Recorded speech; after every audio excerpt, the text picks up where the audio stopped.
Nick Pfeiffer, this is my second year on the board. Sort of District 3, which is kind of the eastern half of Tiffin and into Coralville. So.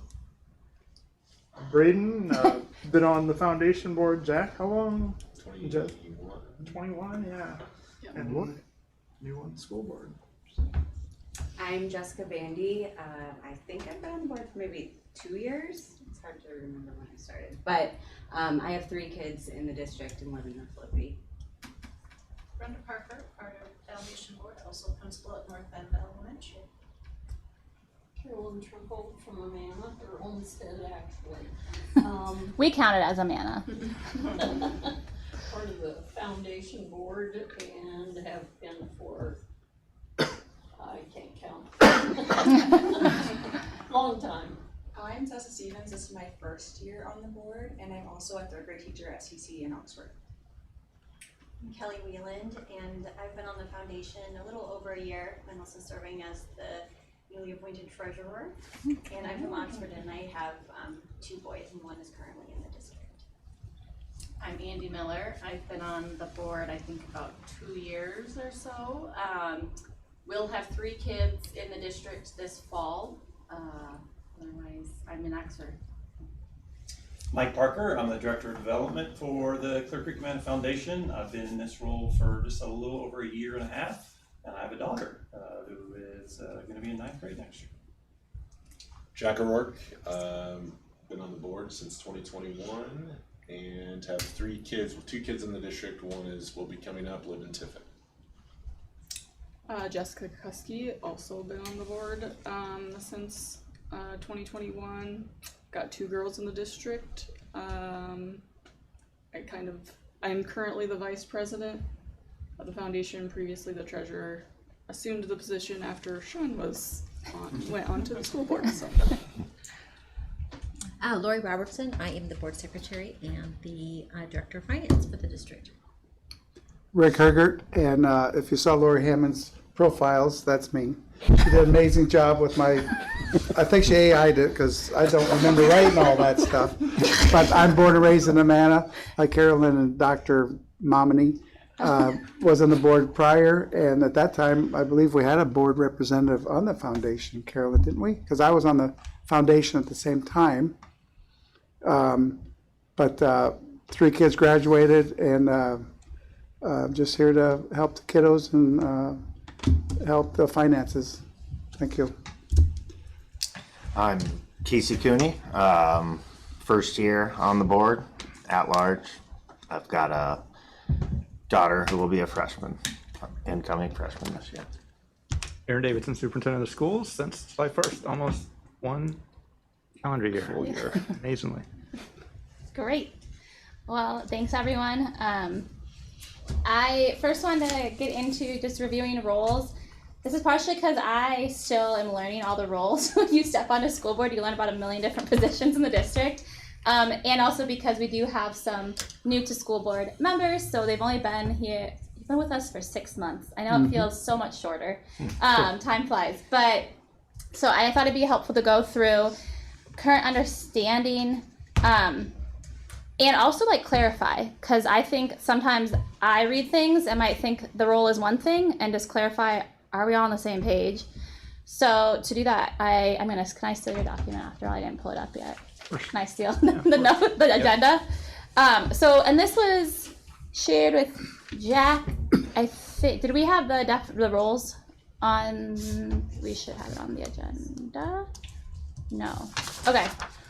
So the roles I want to talk about was school board. So our school board members, our definition is we do this high level planning and policy making, not the operations. So not the day-to-day functioning. So we approve and act upon things that are governance, it's called, and then we are responsible for hiring. I hate that you have to say this, and firing the superintendent. I don't have a problem with saying that. I know you don't, but I feel like it's bad in front of Aaron. Anyways, so in this context, keep him on his toes. In this board-to-board meeting, just being clear, I think our role is supervising Aaron. And then Aaron's responsibility is leadership and day-to-day operations, which is where that intertwines with the foundation board, because you guys are doing things to support education. Does that seem correct to everyone so far? Yeah. Okay. And then with the support of education is through like things like academic scholarships, which are great, fundraising, and then also some staff support, although buildings also have their PTGs that do a ton of staff support. And then this is where I need to learn more. I gleaned that you guys support educational excellence and the community engagement within the school district. That's what's on the website. Okay, great. And then we have the foundation director of development. And so that description, I know of just from like the contract that we have to go through every year. And that's Mr. Parker. And so Mr. Parker is responsible for the fundraising for the foundation, correct? Yes. Okay. So then the contract we hold has specific criteria, and I think that has probably been approved and vetted by all of you in the past. Yeah? Yes. Okay. With Dr. Seymour. Yes, this is part of it. Yes, thank you. So a lot of this was with a predecessor to Aaron, and so I don't know what was communicated what way all the time, and that's why I'm like, who is with what? Okay, so that was done, and my understanding, and again, this was 2 years ago, and with Dr. Seymour, who is not with the district any longer, was that the idea was the district would support the foundation director role financially for some time period, a limited time period, until their foundation had enough money to independently support that. That was correct. Yes. Okay. And so that then brings us to tonight's conversation, I think, is just how is that going? Where are we at financially? The contract for next year is done, right? That's not this conversation, but I think we're just trying to plan for future years. We have a lot of pressure on our UAB and fiscally thinking ahead. What's the foresight from your guys' perspective of timeline for when that transition would be occurring? Could you define UAB? Oh, yeah, I'm sorry. The unauthorized... Good question. Thank you. The unauthorized budget. Yeah, I did just... And can I define it? Lori can define it better financially, but it's something that if it gets too low, we have to go to a specific hearing in front of the Department of Education, and we get in big trouble with the state. And what can impact it is our general fund. Am I doing well so far, Lori? You're doing okay. Oh, you guys have taught me some things. The general fund, which is where salaries come out of. And so various things that happen at the state, only certain money from certain spots in the state can go into that pot of money, and various things like property tax reform, all these things affect how much money we have available to pay salaries. And so we've, like for instance, this year in the district, we took a 0 FTE approach, meaning we're not increasing FTE anywhere across the district. If somebody retires, for instance, of course we can replace. But even if we enroll more students in the next year, which we will to some degree, there's no new hires to try to bring our UAB up out of this dangerous zone where if we dip much lower, we will go to a special hearing and have to come up with kind of a financial contingency plan for the state. So that's the UAB and why it's important. And that's why we're just having conversations about a lot of the salaries and how this is working. And we want to support the foundation, but it had been a couple years since Dr. Seymour presented this as a shared opportunity and that the foundation would eventually take over. And so I just wanted to bring up kind of the financials and what's the plan with that regard. So does that answer your question? Yes. I would have Lori speak to it because we're nowhere near some surrounding districts. Yeah, so our UAB is... Thank you. Our UAB is less than 1%, which is not healthy.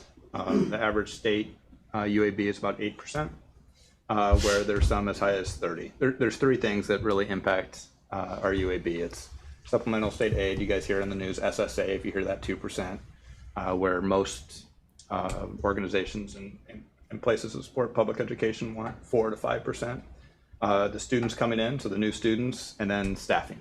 And so we are continuing to grow, but we somewhere along the line overstaffed ourselves as a district. That's in essence what happened. And when we were starting to build, and in those days where we were growing by 200, 250 students a year. So that's where we're at. My job is to try to work with the board to figure out ways to get us back to the state average. We have a plan to get that done in 3 years, but the one thing I don't have control over is a continued growing enrollment outside of trying to do the right thing and make people want to come to CCA. So that, to go along with what Rick was saying, that would be something important to know if you're sitting around the table. Yeah, I think we've talked a little bit about that. I think one thing that the foundation doesn't do is we don't charge our endowments anything. So almost all foundations charge their endowments. So what I mean by that is if someone gives us $100,000 to create an endowment, meaning invest their money for them over year after year after year so they can offer maybe $1,000 scholarship. So we have done that, and some of our endowments, they will never run out of money for the next 100 years because of the investments that we have made. Well, that is an actual job that someone has to do, spend that time, make sure they're making wise investments. That money, if we were to do that, I think then this salary of the foundation director will easily be able to be absorbed within our foundation. Okay, so if you started doing, so that's something like, obviously our board doesn't decide, Right. but that's something your board has discussed and is thinking about doing. Correct. And it's like, when do we get to that point, and what do we have to get to fundraising to that level to support that position, right? And to be brutally honest, I guess we haven't really talked what numbers that would be yet, right? Okay. Obviously with the transition of superintendent, I felt that kind of was a little bit of delay, and obviously of kind of figuring out what was gonna be happening. Yeah. But obviously bumps come, and we just finished up year 2.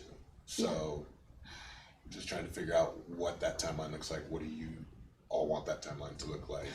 What we shoot for, etc. Yeah, and I should be clear, I don't think our intention is like, we as a board have said like, oh, that's 20 or whatever amount we need to cut.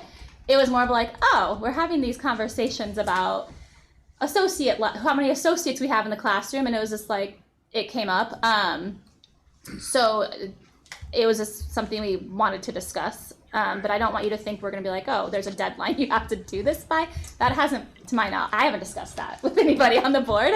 And I think, like you said, the transition meant that for a while there was maybe not quite the communication that we would want between our boards at the end of the day. Because it is interesting, I think hearing from you guys to clarify how this works as far as supervising Mr. Parker, because in the contract it's that Aaron supervises him, but he also has to report to your board as well. And do you guys evaluate him too then? Okay. And so how do you guys envision that working best in a way that's like upholding the contract, but also your board supervising him? Like, how does it mesh, I guess, is what I'm asking. Or does it not mesh? Well, I would just say we made it work. Made it work, okay. Yeah. Other than really like that, I mean. Yeah, I mean, we've had a little bit of that discussion too, of when we're able to get to where the foundation can absorb the full salary of the director, then how they would hold the contract, since they are paying all of the contract. So if they wanted to change language in the contract, would the board be able to create that contract since they are paying 100% of that contract? That was kind of a question that we had that maybe you would be able to answer. Yeah, then I wouldn't be the Yeah. evaluator. Yeah, I think that makes sense. I think, like, I'll be honest, I think it's awkward at times to be like, you have to report to two things, because the truth is that Aaron reports to us. So ultimately it's like you have two boards, Right. and we're never together. So we have questions that then get funneled back through Aaron to you, and you have to take it to your board, and it's like telephone, right? And I just think that would make sense. Yeah, and I think in us just talking about the contract, which we've done just a little bit late, the 0.5 that's in my contract, I heard Aaron and I had a conversation about it here 2 weeks ago. That's the first time in my 2 years that conversation has ever taken place, and like what that number is, and how we've discussed it on board, I mean, it's just not a reasonable number. I know that I talked a little bit with Jack, and he said Dr. Seymour wanted that in there. And I don't know like how he came to that number. I mean, just a quick comparison, and we're not Iowa City, but they do have one of the most successful foundations in the entire state of Iowa, just right down the road for us. I think their general budget was $310 million last year. They have a full-time director that makes $82,000 a year and 4 people in their office. So I think their salaries within the foundation was $192,000 last year, and they barely made the 0.5. They were actually $131 over making this, if they had that in their contract, this 0.5. So for us, our foundation, to have one part-time director and no staff, that 0.5, so I think the number was like 240,000 was the 0.5. That would be about what the foundation has raised collectively over the last 10 years to be like the expectation of 1 year.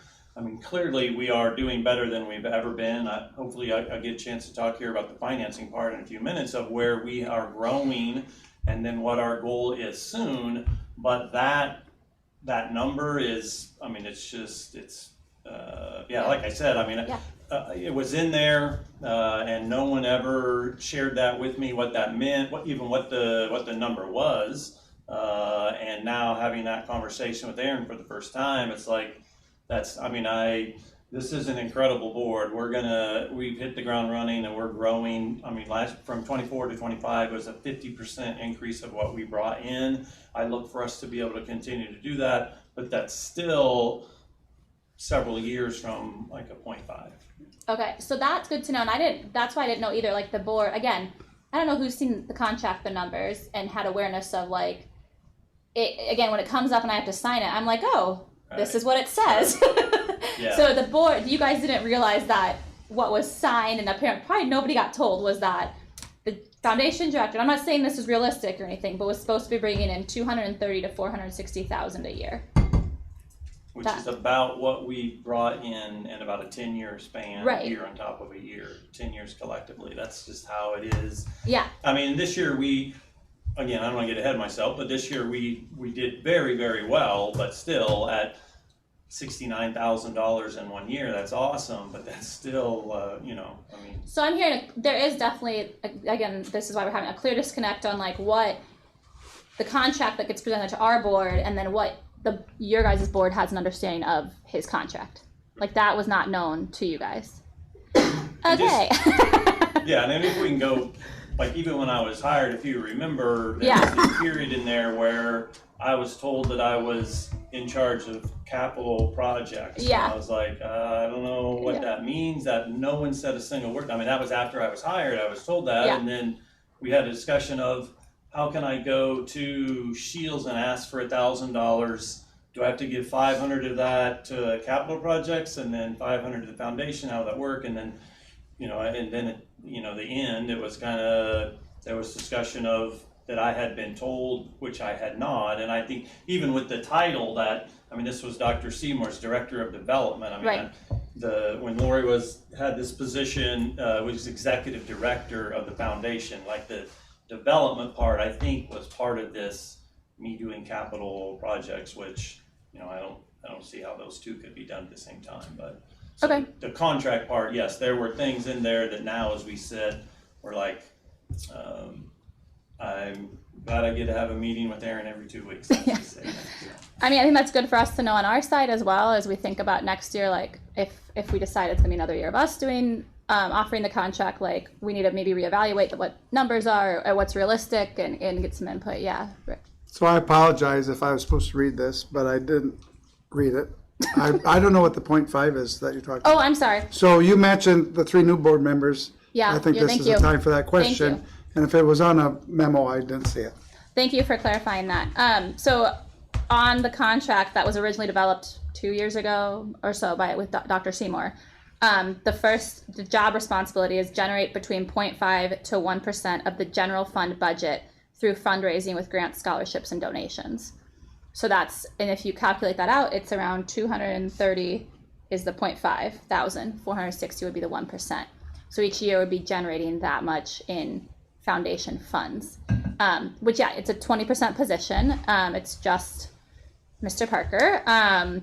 And it sounds like that's about what Iowa City does, but with more people. And so that was put on paper, like 2 years ago by somebody else. Which is his salary? I mean, Salary's 20. 20,000 is his salary coming from the district right now, not from any foundation funds. So the idea was to raise that, what we as a board at that time were told at a board meeting, not a foundation, but a school board meeting, was that within a year or two, that would be raised and then the contract would shift to the foundation. But a lot has happened. And so it's like we're playing catch up, everyone. Slight correction. 20,000 total salary. 80% of it comes from the school board. Sorry, 4,000 comes from the foundation. Yeah, and then the foundation has 20%. Yes. So it's shared. Thank you for correcting that. because I was Yeah. thinking we were 20. No, we're 16. And I don't think in that number of that 0.5 for the foundation to completely absorb the director's salary, I don't think you have to get anywhere near that 0.5. No. So I just, again, it's Yeah. kind of like, those are just the numbers that were there and It may have been just pulled from a contract in another district, right? That they use that, but they might be a huge district that had years of development. And we didn't have a foundation director all the time in the past, right? Is that correct? Right. So it's a little different to immediately go to that.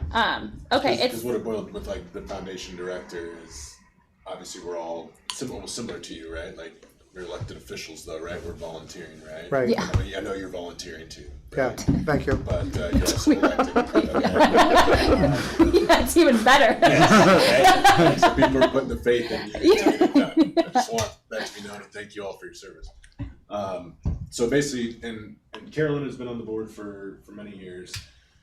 After the pandemic, it was kind of obviously with other boards that I was on as well, it was a good reason if you didn't want to be on it, you get off of it, right? So Jeff Ritchie maintained the board and kind of got to a point where it's like he basically is going to stay on until he got people on it. And so that's when Carolyn was on it and then the three of us came on.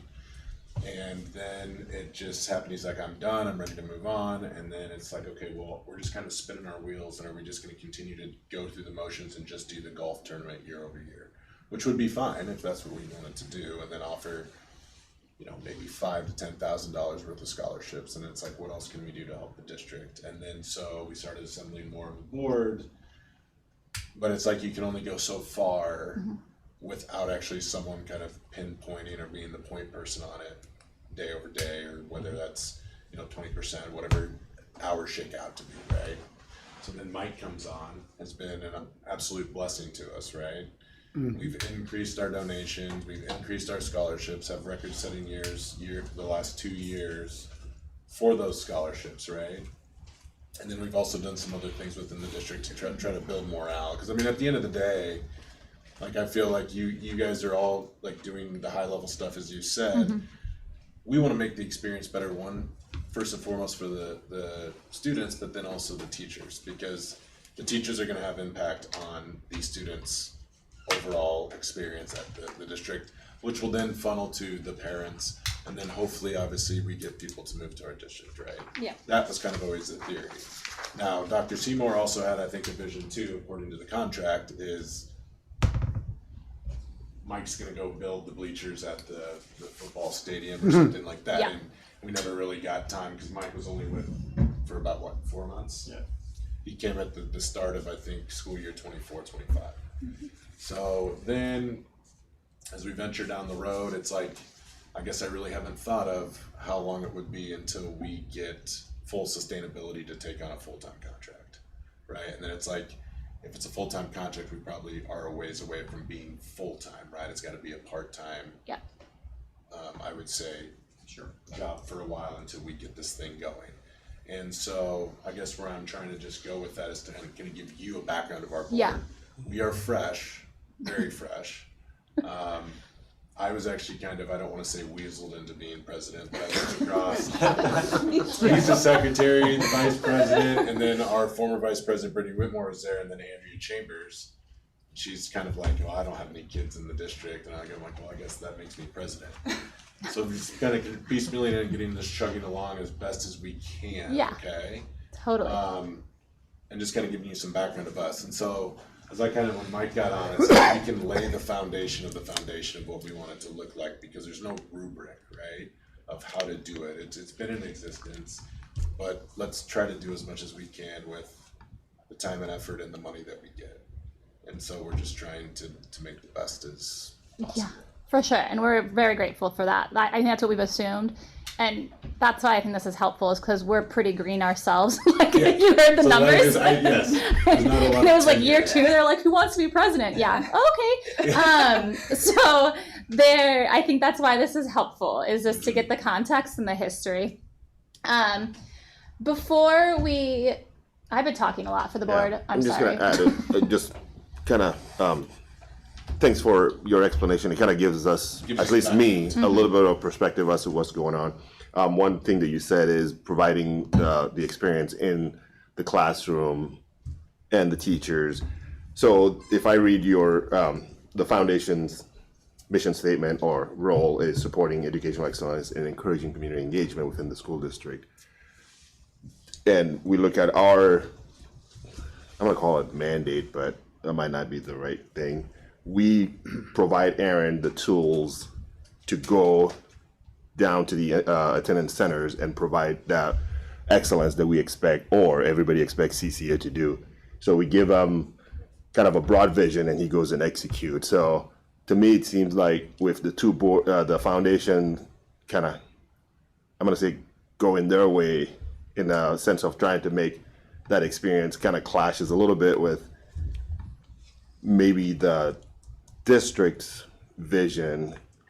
And I think what you're trying to say is, like, you guys are trying to do morale, and we also want to do morale, and we're telling this guy as our soldier to go change morale. Right. At the same time, you guys want to do that, and it feels like there's maybe not, we're not two- always yeah. like symbiotic as we could be, and not because anybody is trying to not be. I think it's we have green boards, and you guys have a vision for what you want to do, which is why we want to converse about it. Because if you guys are like, we want to do, everyone gets a day off at the end of the year, right? Like, we're going to give this out. Well, we have to approve that because we signed the contracts that get paid with the tax dollars. And so there's intertwining of the two that I think we just like are all kind of new to this and didn't realize how, like, when I say this, it means that to your board. And when you say something, it impacts our board. Is that what you're trying to say? in a sense, yeah. So one way to kind of help alleviate some of that, not friction, but Mismatch? Yeah, mismatch is kind of setting the proper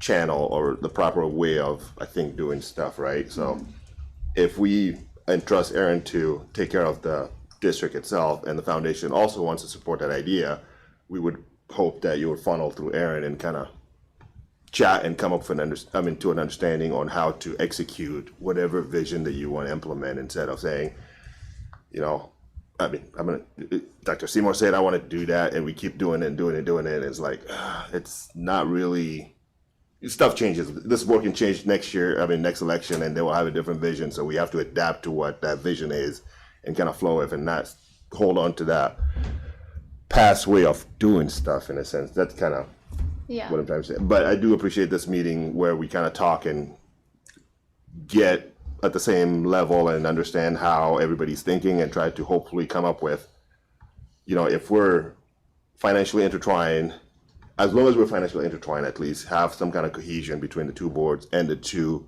leaders of our entities to kind of work within the written words of the contract in, you know, providing that best experience for the students of our district, so that, to borrow your word, make our district a destination school. So we're all here volunteering our time for the quality education that we want for our students. So let's keep that in mind at the forefront. But sorry, No, take a you're little good. bit. That being in the district, I've just finished my 22nd year in the district, and I think kind of, you know, I have a couple different perspectives, being a parent, being a member of our staff, being a part of this board. I think some of it is some almost growing pains, if you will, because in my 22 years, I honestly can tell you, I'm not sure I ever knew that we had a foundation board, and I'm not trying to knock our foundation in any way, shape, or form.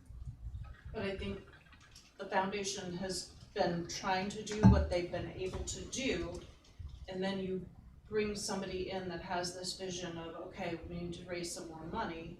So he's trying to implement, and with the board support, all of these things to try to get more money for the scholarships for our students. I mean, just the amount that was given away this year is just unbelievable for some of our, I mean, literally life-changing for some of our students, and that's what it's all about. But I think some of it is, too, with that transition, there's not been guidance, and there has never been the communication between the district, and nobody's real fault. It's just now that people actually, it's like, wait, we have a foundation, and our foundation does what? Our foundation gave out how many scholarships and staff grants and all of those things. Not trying to outdo anybody or anything like that, but just trying to be helpful, especially when we're in a position where we are with our budgets. It's really awesome that a lot of our staff members can apply for some things that maybe our buildings don't have the budget for right now. And so, I mean, I very much appreciate this conversation to be able to figure out where do we go from here.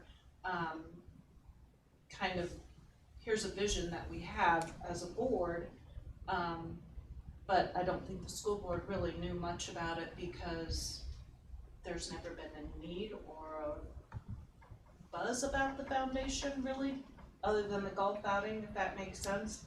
And again, I'm not trying to knock anybody that's been on it for a long time. Your guys' hands have been kind of tied, and when you don't, it's a volunteer board. You have so much time and effort to do that. Now that we have somebody that's willing to go out there and do those things, I think that's where this clarity needs to come into play, if that makes sense. Yeah, I agree. I mean, we're a growing district. We're a district now that has this, I think part of it's that we were so small in the past. Our foundation did what a 2A district does back then. We're, what, 4A? Like now, like we're getting big. And so there's growing pains, precisely. One last thing that was kind of to me fell in the roles. And so it's just, this is coming from a place of, as the board, our job is to protect all our employees. And so I'm just, with you on the board, Brenda, what's the conflict of interest management plan for the fact? Anything that has to do with salary or anything of that, I abstain from that. I am not part of any of the conversations that they may have with salary or anything like that. And so if there's anything that comes with that, I mean, I help the groundwork of trying to help find donors and things like that for golf outing, for Night of the Stars, those kinds of things, but I am not involved in any kind of conversation monetarily wise when it comes to him. Okay, that's good to clarify. I think maybe you have an error in one of the notes then, because at a recent, we look at the notes for various committees, and at a recent committee meeting or foundation board meeting, I think it said that during an open session, you had raised the idea of a bonus. We had conversation prior about how that was gonna go. I was getting up and leaving because I had to go to another meeting, and I just mentioned that that's what I was asked to mention it again, not by Mike, that's what we needed to talk about because we had contracts coming out at that time with the district, and the question was, when do contracts come out and what comes up with that, and who goes where with what contract, what he gets paid from. Okay. And maybe you don't want to say it here. Can you clarify though, like why you specifically were asked to be the one to bring? I would just think from I'll be honest, from the University of Iowa standpoint, like it should have been somebody else. Like correct. Like I would have gotten in big trouble if I did that for. I agree, and I had no conversation about salary or upping it or anything like that. It was just I said that's what the conversation we had talked about prior to the meeting. Okay, and so you are not involved in any evaluation of Mike. Okay. Or any of the conversation of what compensation or any of that stuff. I have no say in, and I step out.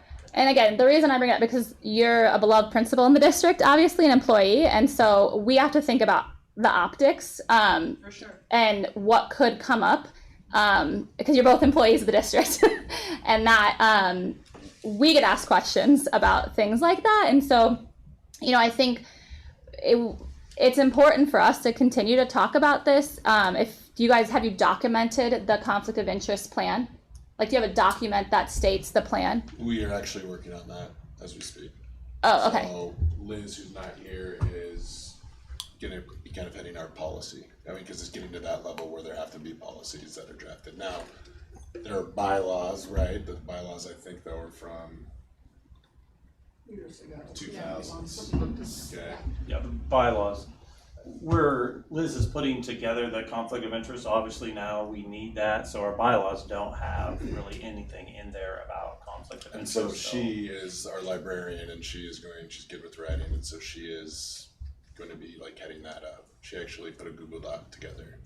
This think was end of brought last up, week. this was brought up before we even accepted membership from Brenda. Yeah. like Brenda and others within the district who might have some connection with the school district. We discussed that we needed to be wary and careful of how we approach that with each and any vote, that there could be complications. Now we've gotten to the point where we're putting it Yeah, we actually went on from paper and 4 members to 12 members, and that, we hope that might even grow here in the next year or so. So yes, it's something that and other, I think, just policies. She's not just doing the conflict of interest, just other things that we maybe want our foundation members to sign off on, make sure they sign. Right now, there's none of that. No one signs anything that as an agreement of kind of a conduct agreement, all those kind of things. We're coming up with those things because the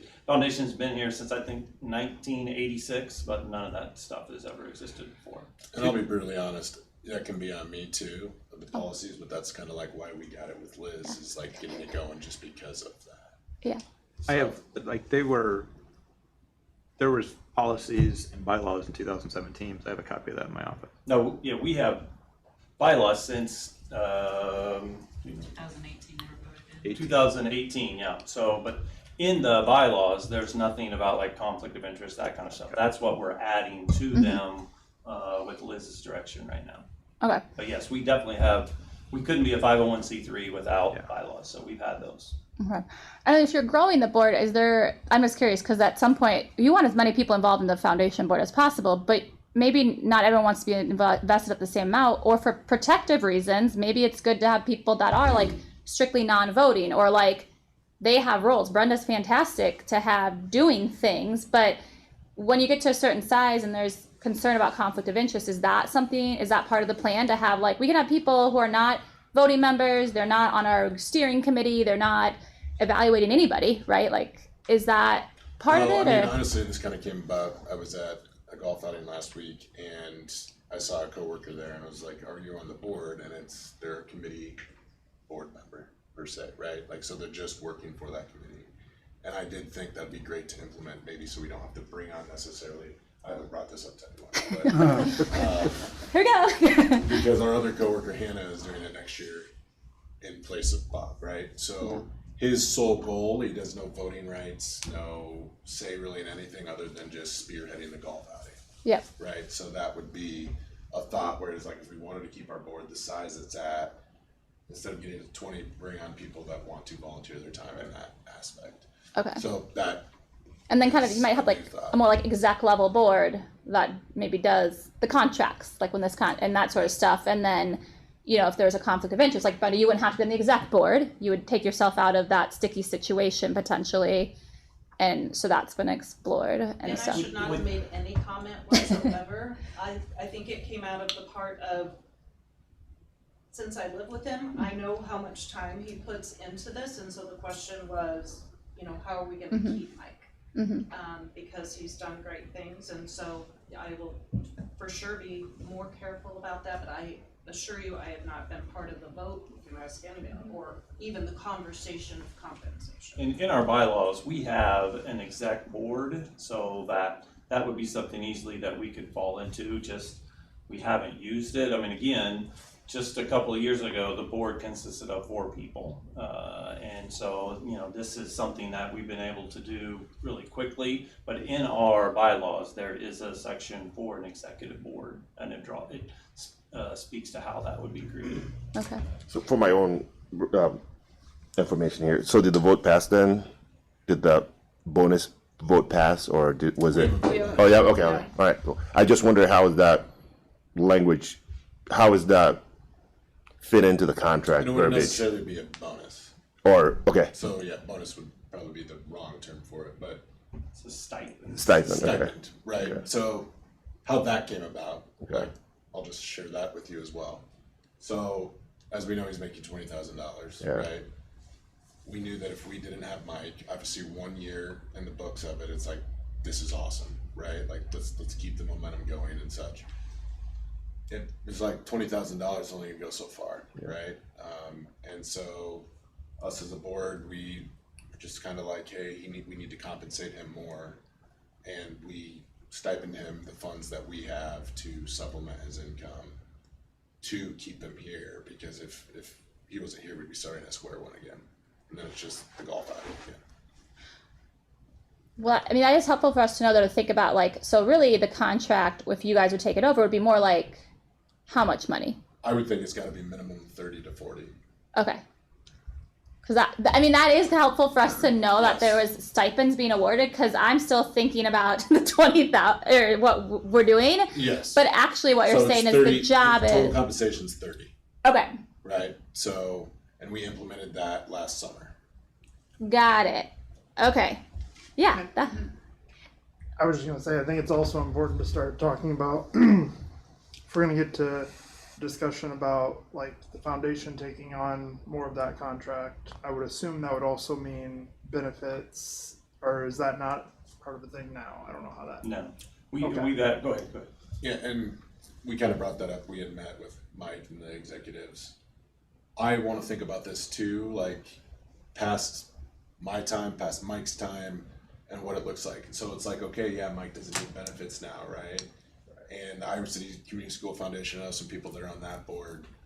Their director doesn't need benefits because of spouse, but that's not everyone, right? So without benefits, you're then only attracting that certain person that has the ability to get benefits elsewhere.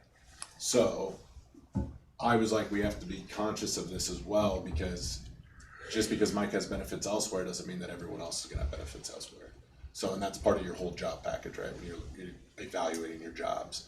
So that's gonna have to be conversations as well. Now, the thing is I think you can maybe, I don't know how many people you need, I'm not a healthcare specialist, but it's probably really expensive for just one person versus a group. Yeah. Right?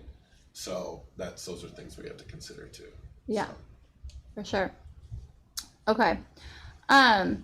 Let's get. I mean, it sounds like Mr. Parker, you're ready to talk about financials. Yes. Yeah. Let's do it. All right, so if we look at, and do you guys have the January 1 to December 31 financials? If not, I've brought enough for everybody if you I don't don't have think- this one.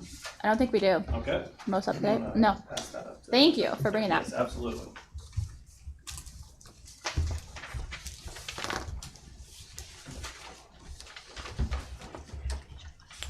Does your website, I guess while we're passing these, does your website have your meeting minutes and your finances They do not. publicly? Okay. So the website was created a few years back. It is the cheapest, thinnest website that you could possibly have. So the bandwidth and everything that we're able to carry and what we're able to put on there, we're like to the max of that. I think that would be something we would love to do in the next year or so. We added our scholarship applications on there this year that drove our scholarships. We had 456 people, 456 printouts of our applications on there from having 20 the year before. So it's full, so we're looking at possibly upgrading our website, and then we'll be able to have those things on there. So if you can look on there, so you can see we had a record amount brought in this year, $69,060. So versus last year, we brought in $45,048. So it's about a 50% increase in the 1 year there. And it's actually, we did our staff charitable giving event, which is right at the end of December. And so those numbers, we didn't have all those numbers until we got to January, but we really brought in a little bit over $70,000 in 2025. One thing I think it's important when we look at how we do our ledger, that's not how much money we made, that is how much we brought in from some fundraisers, but that's not how much we made. So our foundation general endowment, it grew $13,362 in 2025. Our total assessed it grew $66,645. Our assets grew. And even this year, just in our first 5 months, our assets have grown by $11,000. So when you just look at a foundation spreadsheet, it can be just a little bit deceiving. And but in every area of our foundation, we are setting records or very close to the best that's ever been brought in 2025. So like if we look at just 2025, we talk just fundraisers. So staff grants, we brought in $2,500 for that. Our dine out, $8,080. Our golf outing, $29,322. Night of the Stars, we brought in $8,500. Donations, $971. Another donation, $2,300. So that's just in our fundraising. We brought in $52,393. And if we do the staff charitable, which was actually in 2025, that's at $54,592. So those are all record-setting numbers. You look at 2022, we brought in $16,435. 2023, $37,055. We had a company give us a ton of money for our golf outing, so that number was big. 2024, we brought in from fundraising $28,887. So we look at 2024, $28,887. Last year we brought in $54,952. So when we look at our expenses, though, and I think it's important that we clarify. So how we do our ledger, and we've kind of talked about this as a group. It can be, if you look at it from the 10,000-foot view, it can be very deceiving. So how about we can look at School of Wild on there. So you can see right at the, I don't know, about 2/3 of the way down, you can see in 2024, $7,500, 2025, $7,200. So when we look at our expenses, that is what we give, right? We put that in our expenses. So that's not, sometimes I think when people look at the expenses, that's like our operating expenses. That's what we spent. But as you guys, I know some of you, I think were here then. So how that come about was in, I think 2022, the district asked the foundation to pay for that. And we said just kind of where the foundation was at. We couldn't quite swing that $7,000. 2023, same thing, came back and asked if we would pay the $7,000. And again, that was the year before I got there. They said that they couldn't quite swing that. Well, then we get to 2024 and find out that neither one of those bills had been paid. So the district had not paid for the 2023 or the 2024 School of the Wild, which equaled $14,700. So the district came to us and said, would you guys be willing to cover that? And a local bank used to pay for that. They decided not to pay for it anymore. Credian. The bank people don't always say bank. So they had decided they weren't going to pay for that anymore. But we kept going, and there was no one there to fund it. So when you look at our balance sheet, so let's say you look at 2024, and it looks like we lost $3,752. We agreed to pay $7,500 to the district. So that kind of skews like what our expenses were. So we go to something like our savings account, which we build up year after year after year from our investments and things like that. So we can, I wouldn't say easily, but for lack of a better term, we can easily pay that. But someone could look at our ledger and go like, you guys lost money. How did you lose money? Well, in a sense, for a foundation, our donors, our sponsors don't care about how big our checking account is, right? They don't want us each year to tell them we added $15,000 or $25,000 to our savings. They want to know how we spent their money within the district. How did you use a sponsor's money for helping the district? So that's what we want to do, but when you're looking just at our expense sheet, it can make it look like, oh, you guys lost money. Well, no, we got asked to contribute money, and we did. We just went to our savings. That's our money. That's money we raised throughout the years. So we actually didn't lose money. We just used our savings, but it looks, and the same thing, you can go to 2025, that's 7,200 there. So just School of the Wild, if you combine those 2 years, Now there's no minus in either one of those years, just in one thing that we did to support the district there. And there's others, like I think in 2023, there was a $9,000 repair to the pool. We put that in our expenses, but that comes from an endowment account that we have. But when you look at our expenses, you could go, wow, you guys lost $9,000. Well, we put that in our expenses, but we did not lose $9,000. We took that from a fund that was there for. So, but that doesn't show up on the revenue. Like, wouldn't that show up as revenue and endowment transfer? In 2023. Well, I just meant any of these. Like, aren't any of these coming across as revenue because you're so like when you transfer from savings over to pay for something, that doesn't show up as revenue here? We're not transferring some savings, it's coming out of the checking account. It has to hit the endowment on the balance sheet. So there's an endowment for the scholarships though, right? Because revenue has endowment transfers. We've just been using our funds in our checking account for the scholarships that we've given out the last, I don't know, since I've been on the board. We have not touched the endowment account. What's endowment transfers scholarships? So I previously, those were being put into that restricted donation scholarships account. Okay.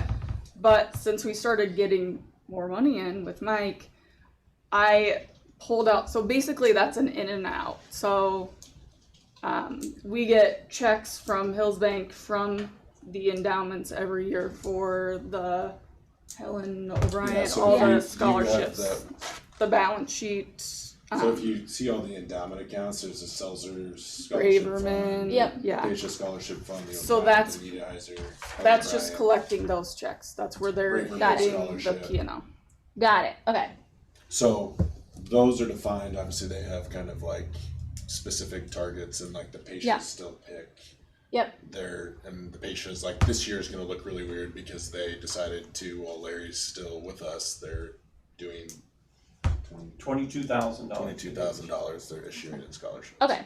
No, that's helpful. I was just like, wait, there's endowment transfers, and so I just don't know these, like you said, ledgers. So like in theory, like the checking account shows up over here on the financial statement, but doesn't show up in the statement of activity because there's still money like from other years that were left. Okay. Yeah, that's helpful to understand because you're right. Like I haven't seen this before, but I'm like, wait.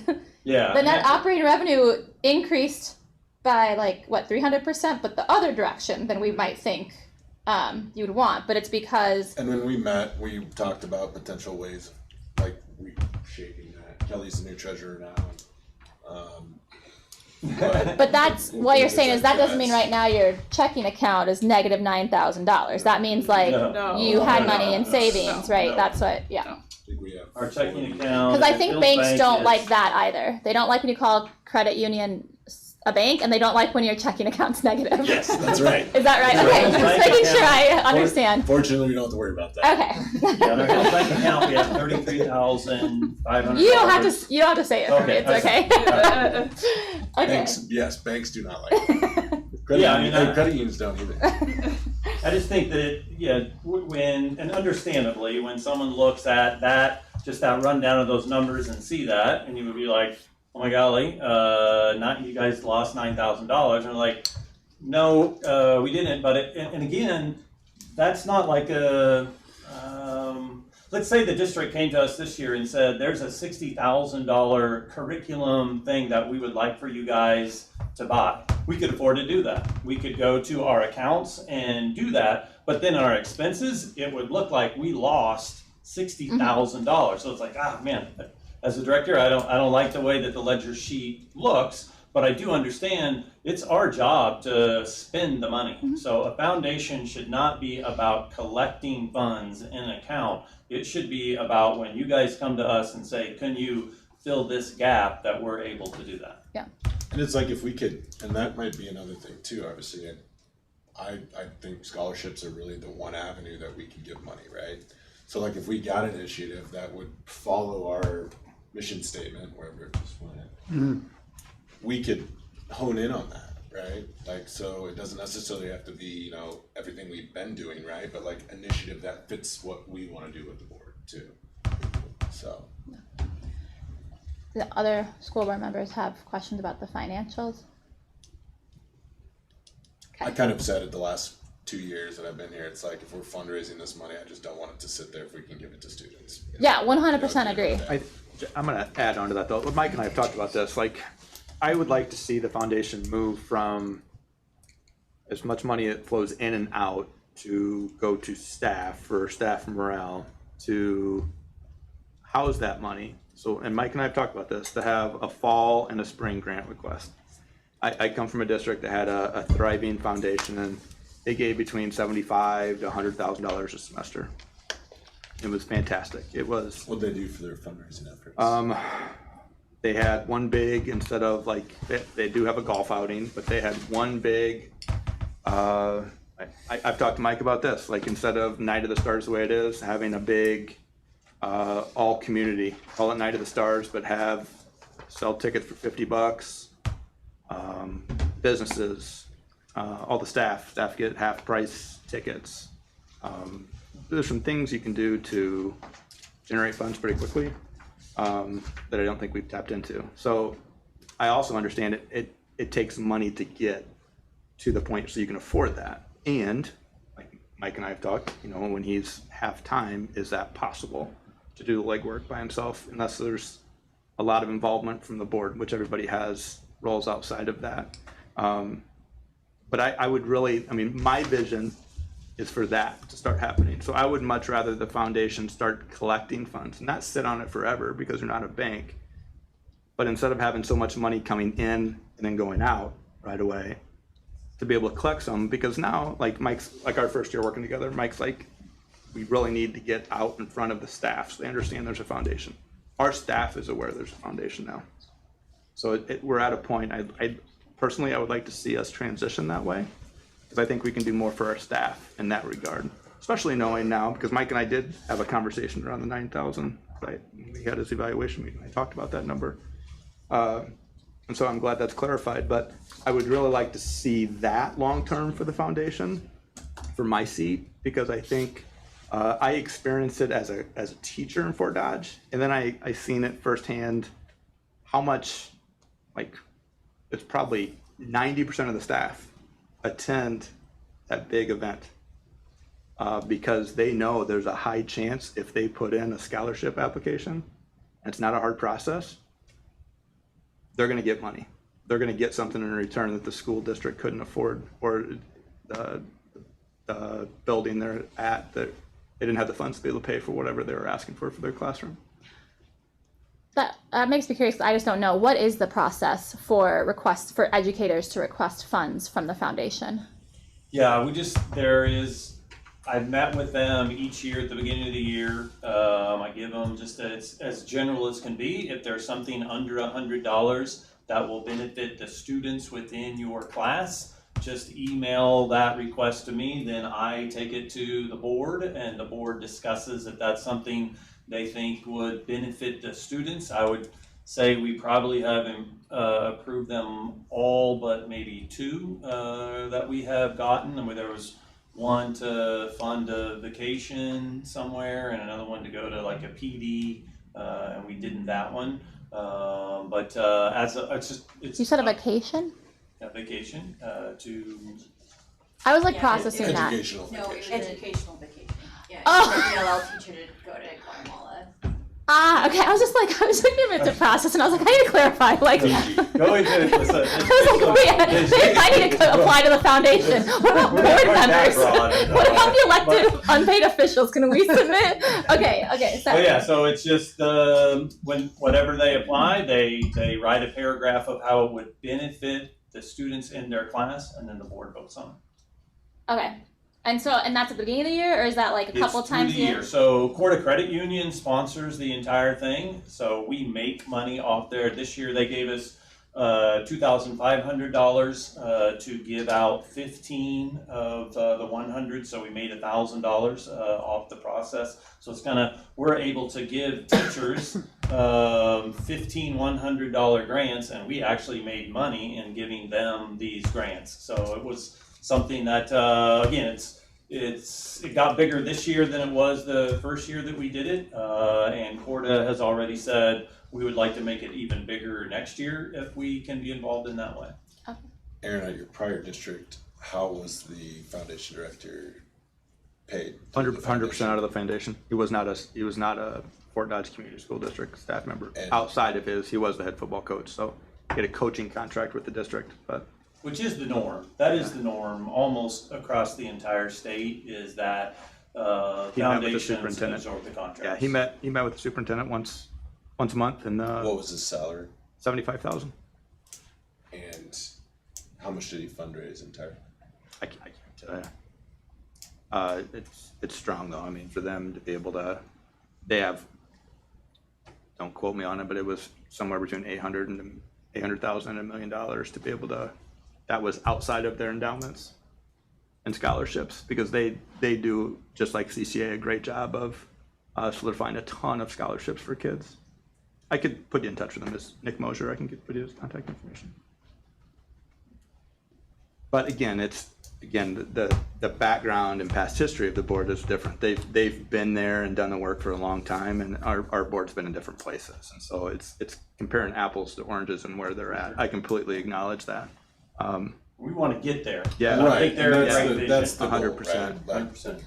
I hate to compare us to Iowa City, but that's who we're going to be compared. Was my vision, is like getting to that level. Which I think that's where, like, I mean, yeah, I guess I didn't realize it was that successful. Like, maybe getting that, like, the history. I'm literally just saying this off the top of my head. I'm the type to be like, yeah, go find out, like, what did you guys do? Like, right? Like, okay, to move from this to this, we're now a big pond. We're not the little pond anymore. Like, what was the most successful thing? Was it going after alumni who, you know, have businesses now and want to donate? Or was it doing this A Night of the Stars but reimagined, where you're selling tickets? I mean, I haven't been able to go because of conflict, so I've unfortunately missed both The Night of the Stars, but I would hope to be able to do that. I would buy my kids' teachers tickets, actually, and be like, here, please come on my behalf tonight and have food.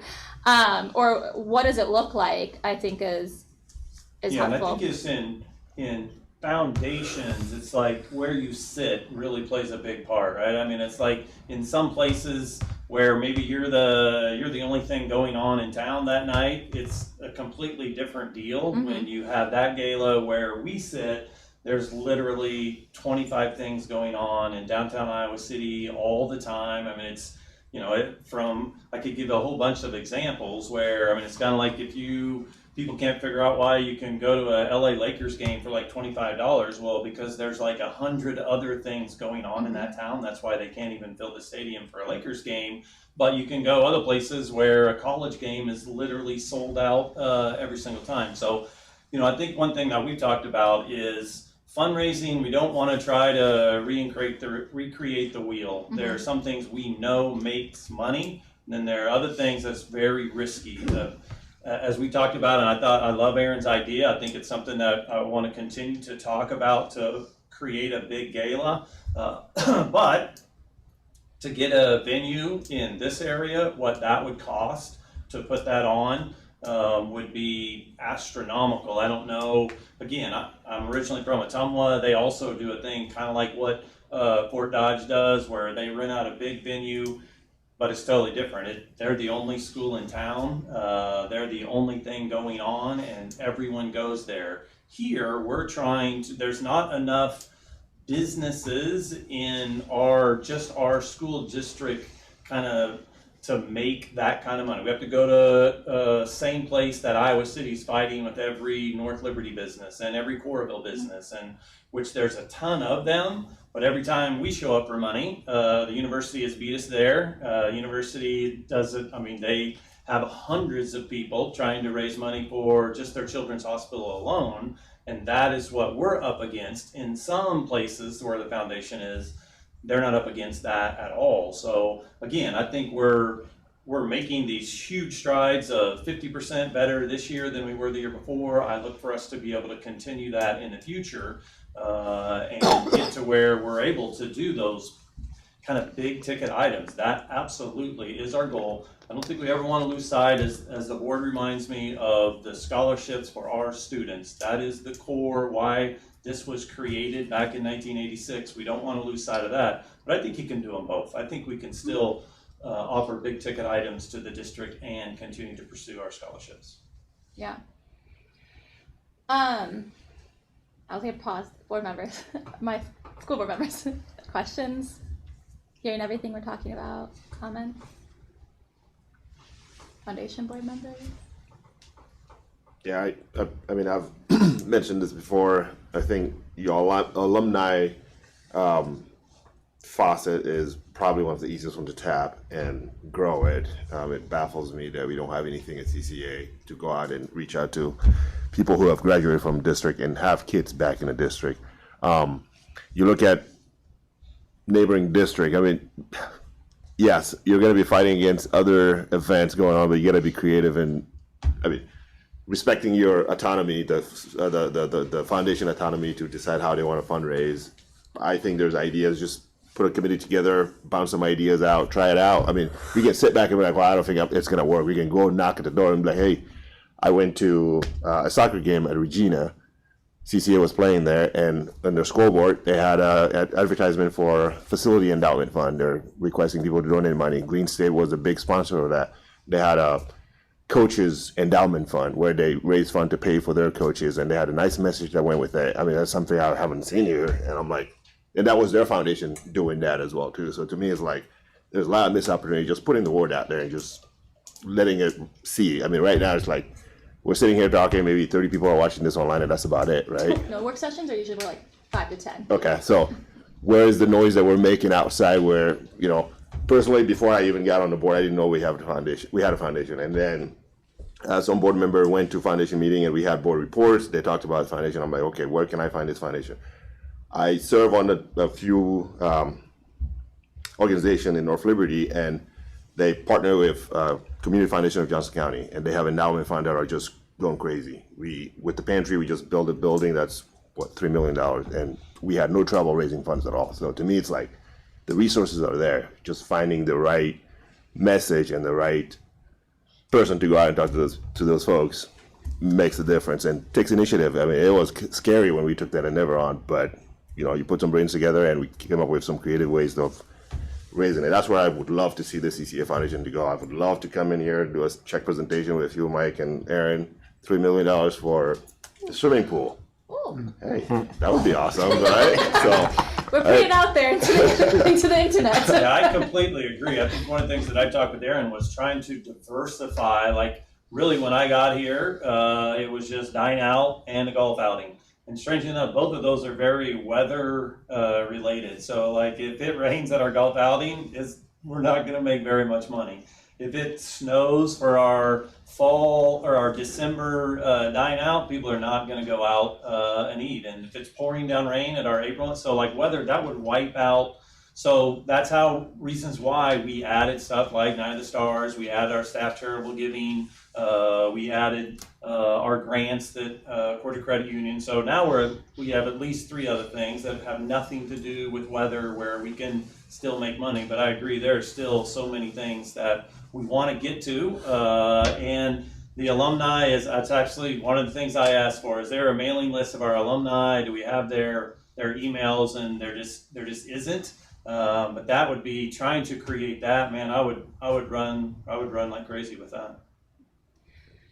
I'm gonna be cognizant of time too. It's already 7:11, but there are just a couple things that you said the staff charitable giving, and that is something I wanted to touch on. Okay. Again, just from this perspective of we have the employees, and so is there like, do you get feedback on that or the other things that are for staff on if it's like palatable to them? The reason I bring it up is because the university does the same thing to me every year, anybody at the university, and sometimes I'm like, you know what, like I am working hard all the time, and you know I'm in public sector, so you don't get paid as much, and so is that going well? Do you think that affects morale? Are you going to intend to do that in future years? Are you thinking about instead opening it up to just like, instead of staff charitable giving, like a message to the entire district about charitable giving to the foundation? Like, what's your vision, I guess, for that? Yeah, the staff charitable giving, again, it came out of Iowa City. They do it very, very well. And I work in the Iowa City District as a coach. I get all of the emails as well about how they did that. So it's it's just one of those where, one, it doesn't cost us a single penny, and we are almost assured to make money. So usually about 6 to 7% is about the number of staff that participates. Ours was about double that. So if we look at Iowa City, and they each year put out how the percentage of their staff that participate, almost double that participated in ours. And we had people that gave $1, and that puts them in the drawing. We actually had 3 people that asked if they could be in the drawing without giving a single penny, and we put them in the drawing.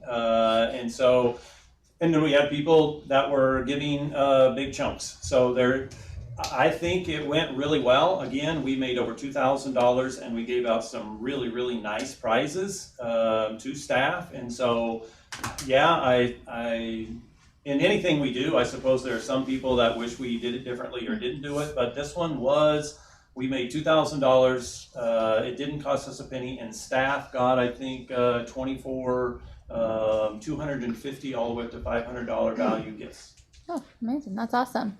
And so then for feedback on this, or like just the process for morale boosting, do you do like a survey at the end of the year or at the beginning of the year, or do you have like interest group meetings or anything just to, I mean, you have educators on your board, but I also think it's never fair to put like, oh, what do the educators want on like 2 to 3 people? And so do you have a process for that?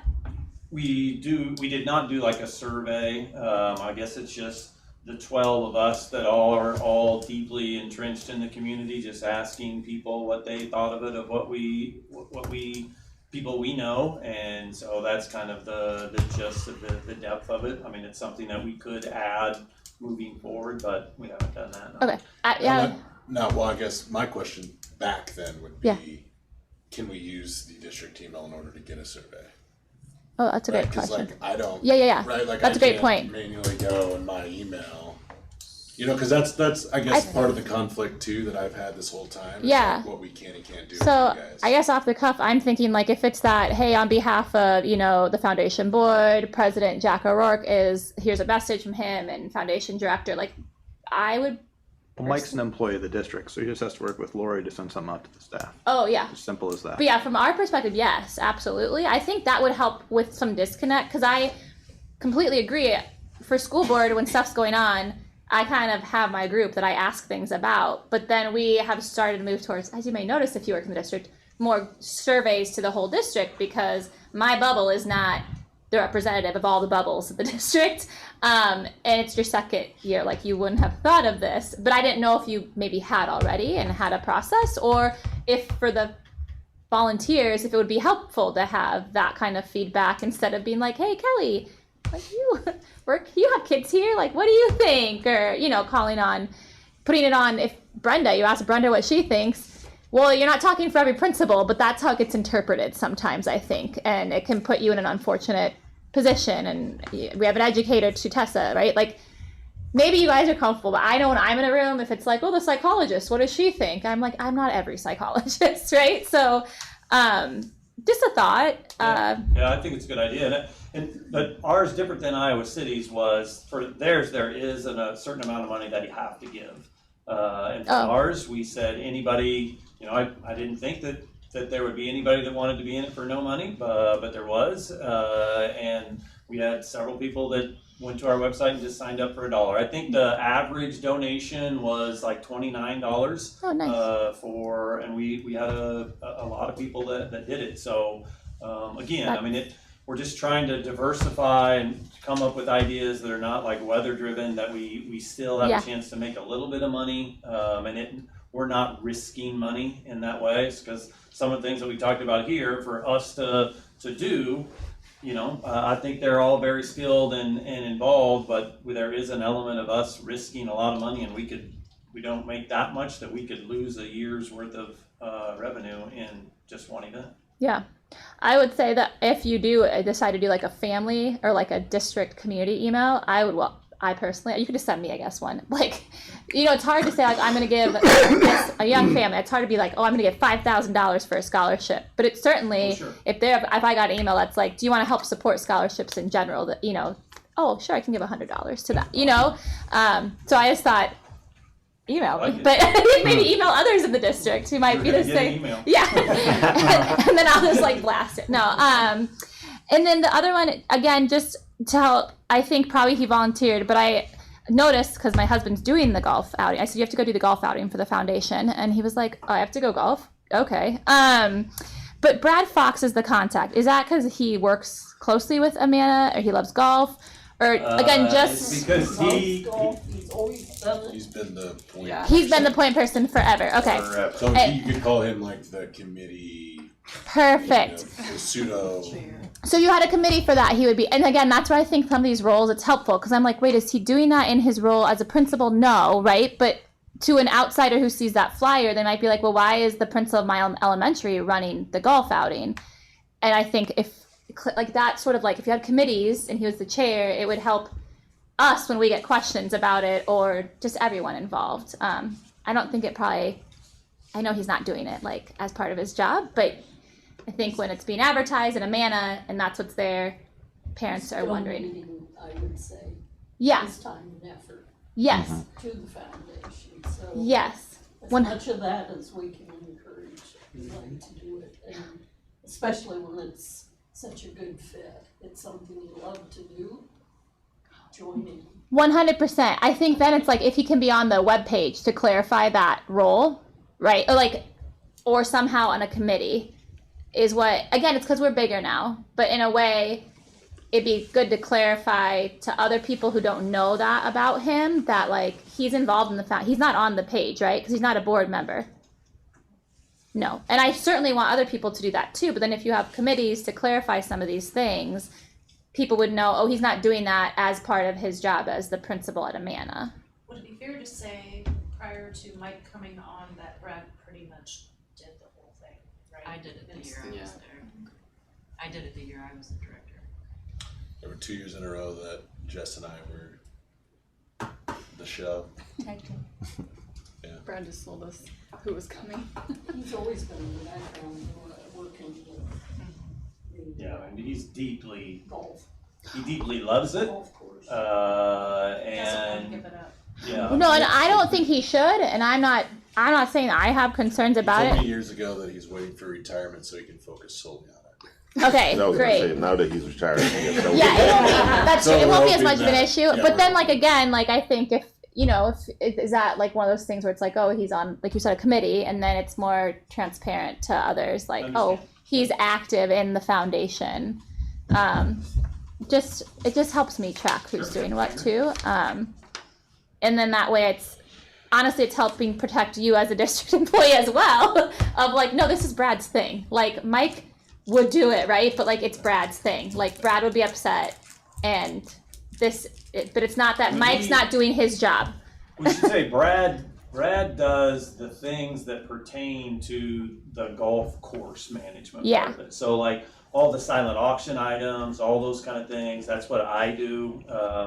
All of the, I mean, there's things that he doesn't do, but they're the things that are outside of the actual course. Yeah. Like he's the one that talks with them about who the food sponsor is going to be, because then the course kind of has some input on that. He talks about, when we're going to have a 9 o'clock shotgun start. That's the kind of stuff that he does, but there are many things that I shouldn't say many, if you're listening, Brad, there are some things he doesn't do.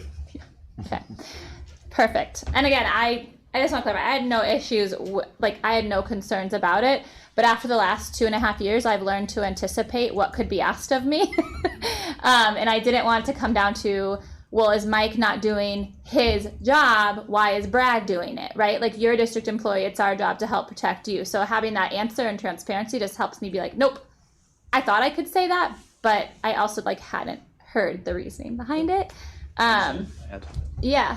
Mike, would it be good, we talked about a survey, but I would say the feedback I hear from the staff charitable from the foundation asking staff in the Night of the Stars, it's lukewarm to say the best. And so I think there could be some good data for the foundation if you'd survey the staff before. So like even this summer, send it maybe at the beginning of August. Hey, this is our, this is why we do these things. It's to give back.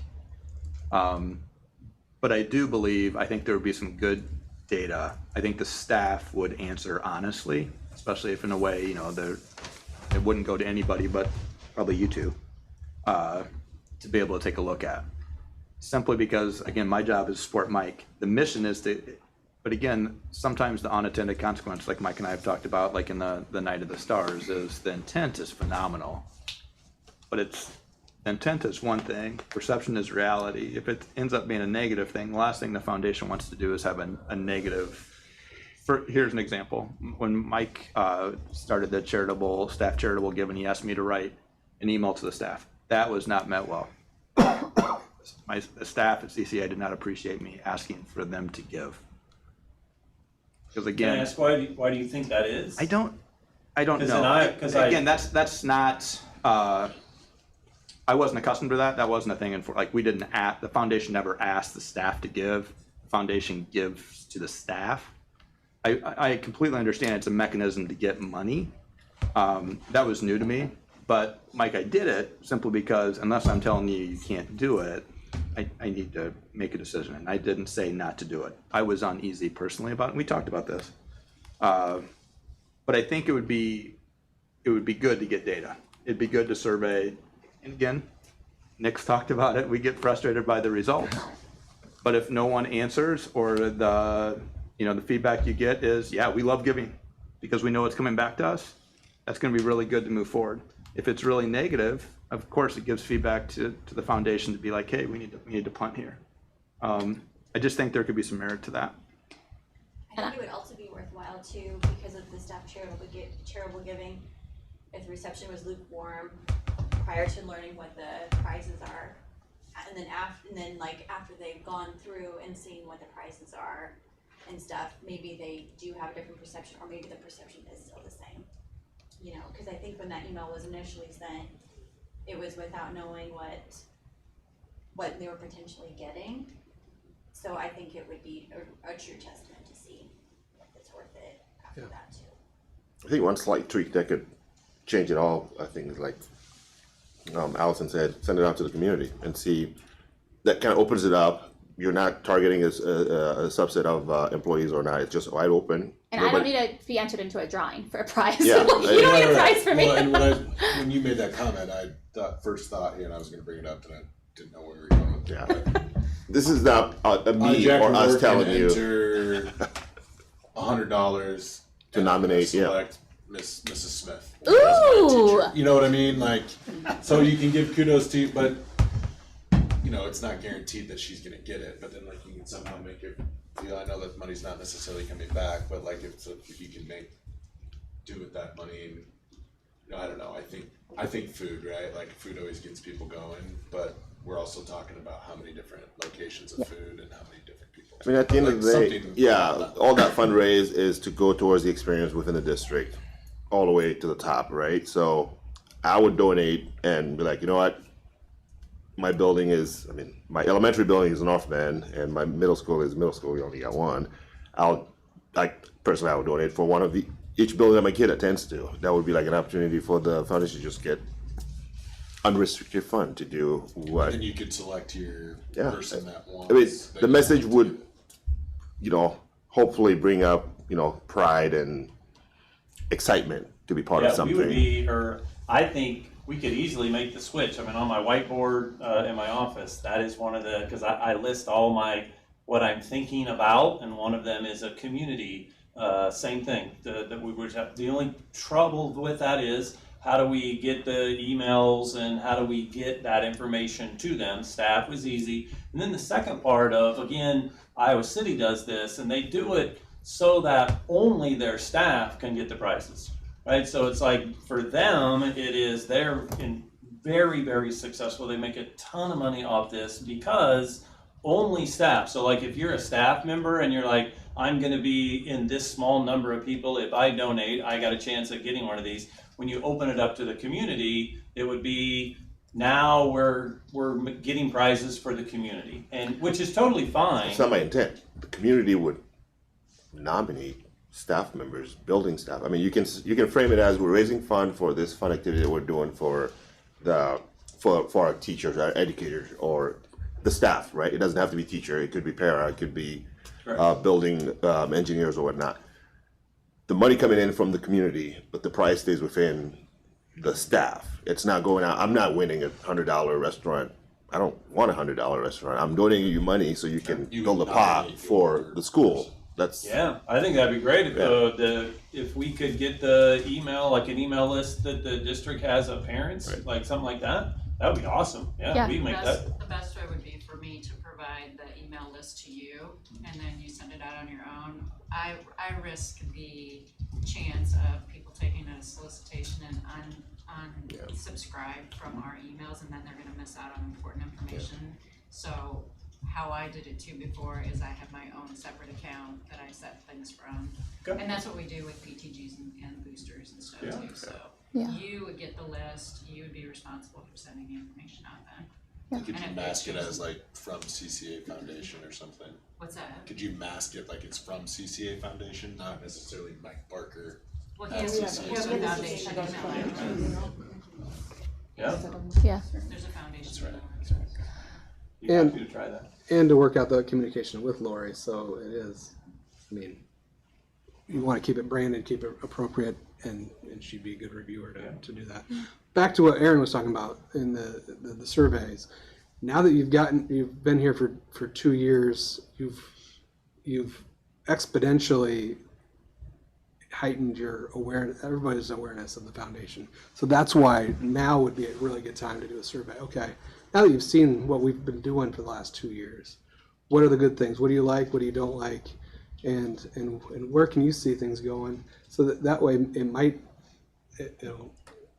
help spur the education that you've been doing. It'll help you understand what's been good, what hasn't been, and it could eventually spur some more board members that will want to join you. And so I think that's where that type of survey. So you don't have to be so specific about each specific thing that you're doing, but you may be able to list them out, and it's going to open up people's eyes that have seen the foundation doing things now, and they're going to understand you're doing even more than what they think you are. Yeah, appreciate that. Okay. I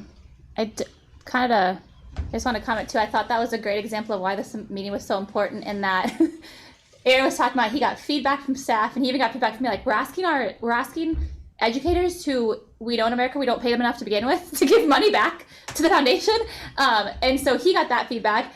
But then, at the same time, from the foundation is asking Mike to have Aaron send an email, and it was like, this is clashing, and it's putting you two in the middle of just a lack of communication, I think, about how things are perceived, and that's why doing this is really important. But I didn't know that you could give $1, right? Or I didn't know there are these big prizes, so that's why. It was so we didn't have to do a gambling license, I think.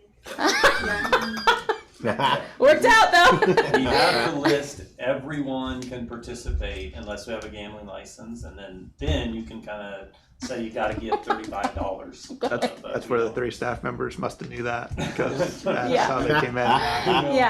We don't have that yet, which it could be beneficial for us to get that, not for gambling, but you can't even do bingo without that license in the state of Iowa. So if we wanted to have a bingo game at a fundraiser, we would have to have that. Last quick question. You said my office, and I wasn't aware. Where is your office? My office has been rotating, so it is now at North Bend. It was at the high school, and it was originally supposed to be shared with Lori. So I've kind of been. I don't think it's because no one wants me to have an office, but when I first got the job, I was told that I was going to share an office with Lori. And I thought I was going to walk into this ginormous gym-sized room. And as soon as I stepped into Lori's office for the first time, I realized something wasn't right. And I had that conversation back with the superintendent and said, I will not. This job is not an office job. 99% of my work, I'm moving and on my phone answering texts or emails, or say, if you got a few minutes, I can stop by and talk to you about a fundraiser or sponsorship. But then when I said that wouldn't work, the superintendent said, we'll get you an office at the high school. So then I was at the high school until about, I think around February of last year, and the high school principal said, Fame said that area that you have all of your stuff stored would be an awesome office for them. Will you give it up? And I said, I will, but where do I store my stuff?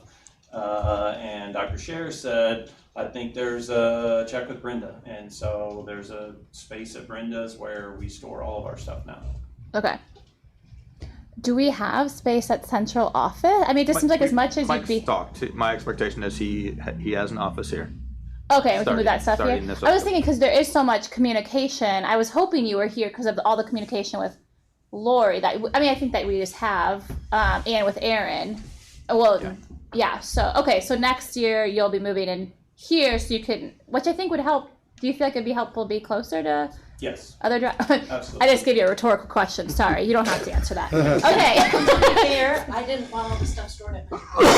Oh no, okay, earlier too, by the way, when you were like, we were talking about conflict of interest, you said something like, when you go home, and I was like, dude, conflict of interest for me is me and my husband do not serve on the same committees or do anything related to each other, because like, I don't want to talk to you at home about this. So like, that's another thing. I was like, maybe for like your guys' sanity, like, make sure we manage that. But, you know, I love this. I love doing this. I absolutely love raising money for this district. I do. I love it more than I thought that I would when I took it. I thought I'll give this a shot. I mean, I spent a good amount of time on the road as a motivational speaker. I didn't think maybe there would be time, but I fell in love with this job. I love the people in the community, our sponsors, the people that are so willing to give money because it's Clear Creek Amana. Not just they're willing to give money to a foundation, they're willing to give money to the Clear Creek Amana Foundation.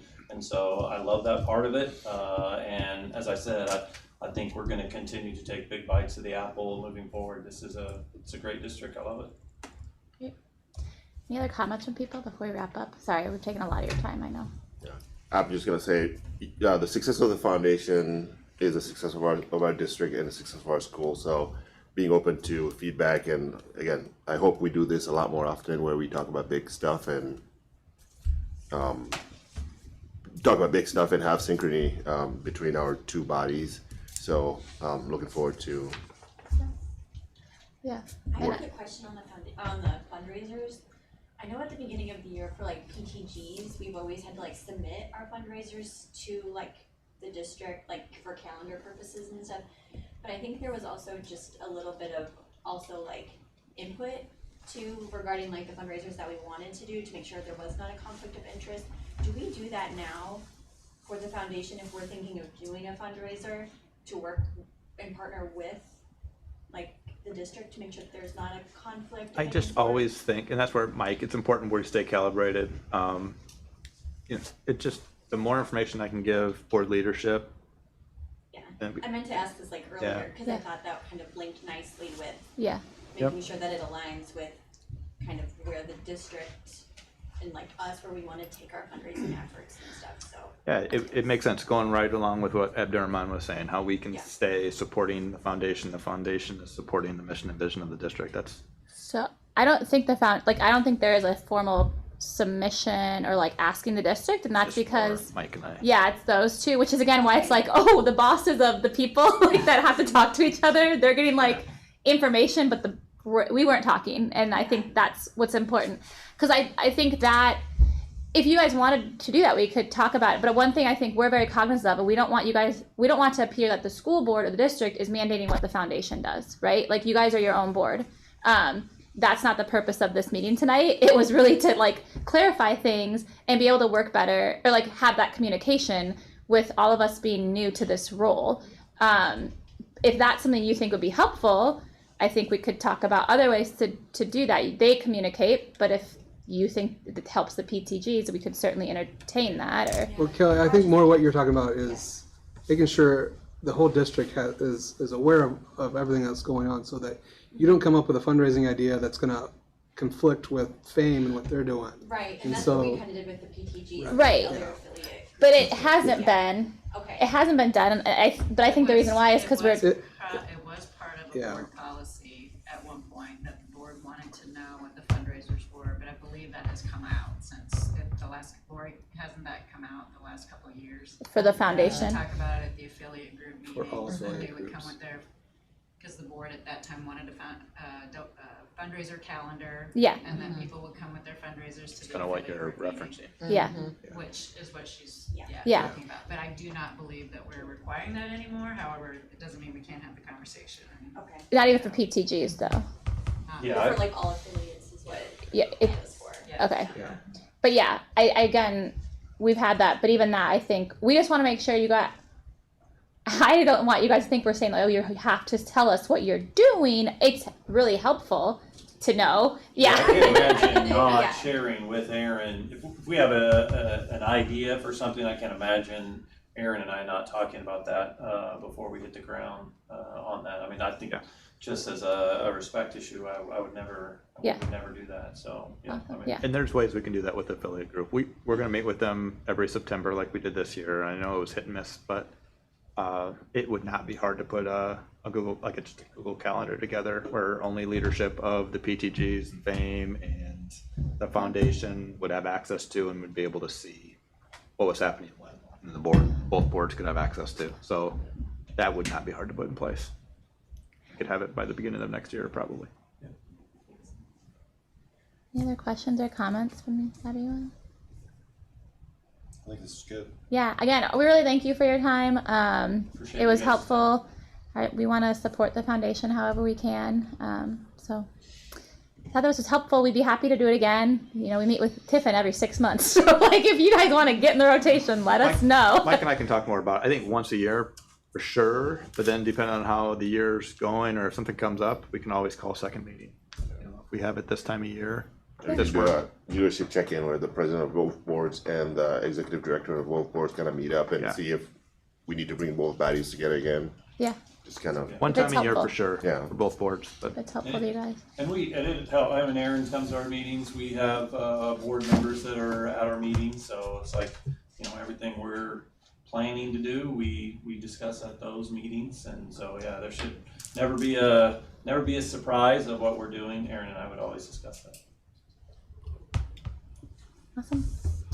Okay, well, I think we have to keep talking. We have more stuff. Oh, we're adjoining the joint meeting though. Can one of my board members motion to join the joint meeting portion of tonight? Motion. All those in favor? Aye. Any opposed? Okay, the joint meeting is adjourned. Thank you. Thank you, Thanks, guys. Thank you. You guys get to go. I don't know if we have to use the mic. Around to the bathroom quick. Yeah. Good, man. These are going to be quick hitters. On your list now. Other members, You take a mentioned quick break. that we get money from the Where's the IRC. candy bin?